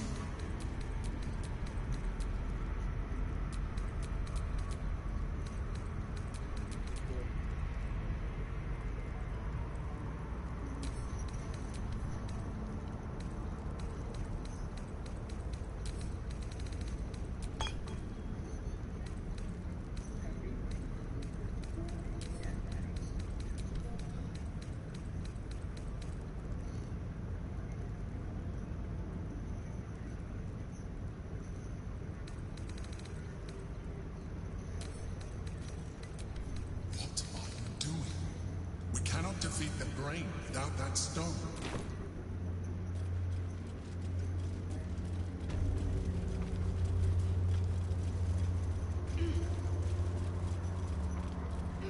No, I don't fucking need it taking up weight in my fucking inventory at the moment. So suck a goddamn dick, shut the fuck up, and let me do what I'm doing.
What the fuck? The actual fuck is going on here?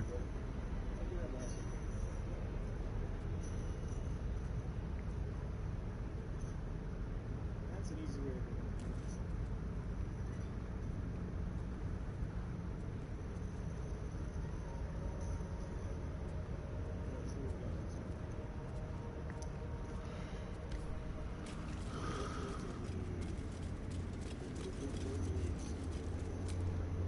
To let such a weakling... Oh, yeah. It's you running your goddamn mouth.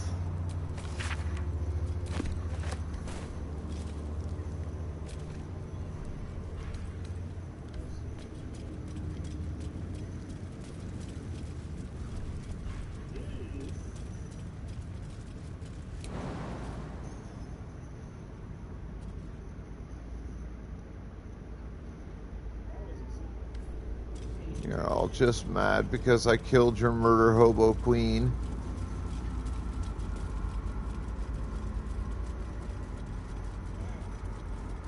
You're all pissed because I kicked her ass. And I was looking forward to fucking doing it. Are the gods truly this petty?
Whew.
Whew.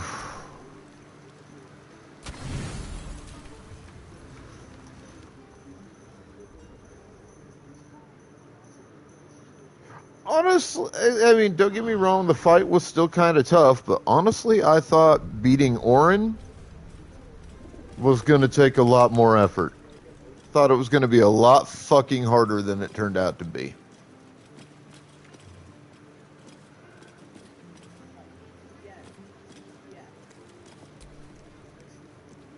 That's Orin dealt with. Good riddance.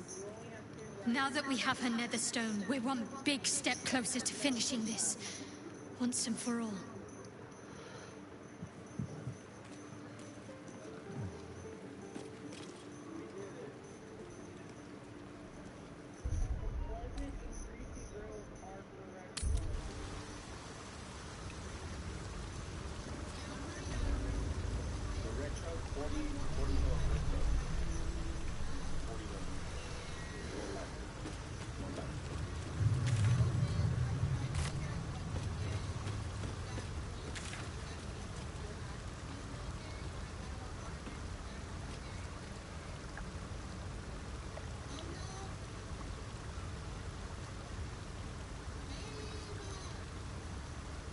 I have to go down to the temple one more fucking time. Whether I like it or not. Baldur's Gate's sewer system could use a few improvements. The smell getting to you, Lae'zel. It isn't the inefficiency. An entire underground wasted on waste that could simply be teleported to wild space. Once the Absolute's finished, I'll be sure to propose your idea to the Council.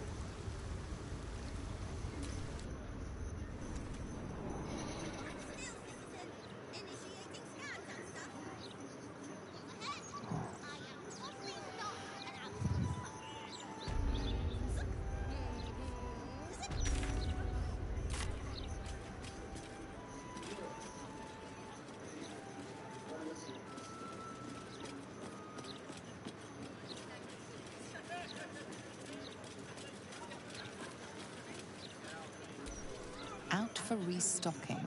Will return shortly, if I can find any more stock.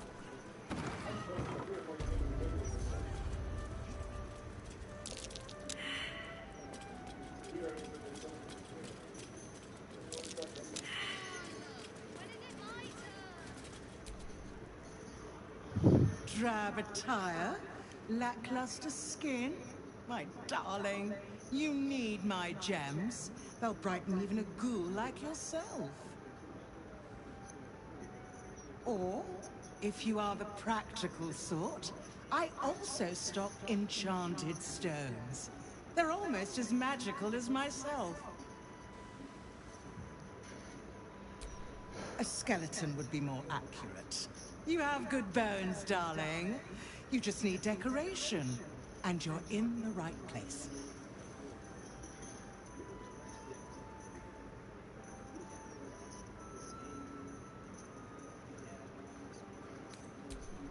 Darling, we're on this plane but for a blink of the eye.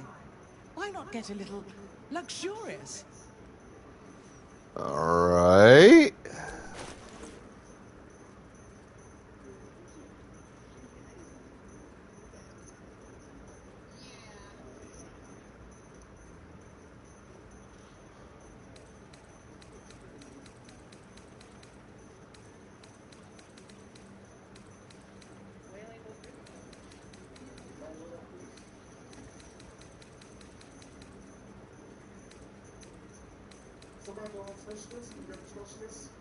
All you got on you that I want is gold.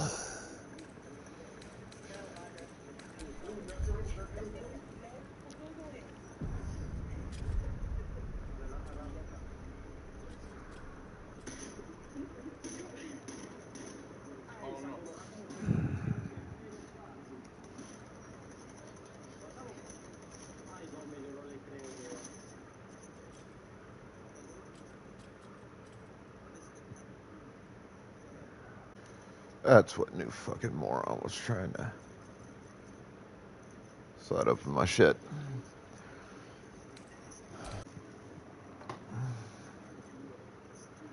All right. I need to go to the bathroom, grab some coffee. I'll be back shortly. Hang tight.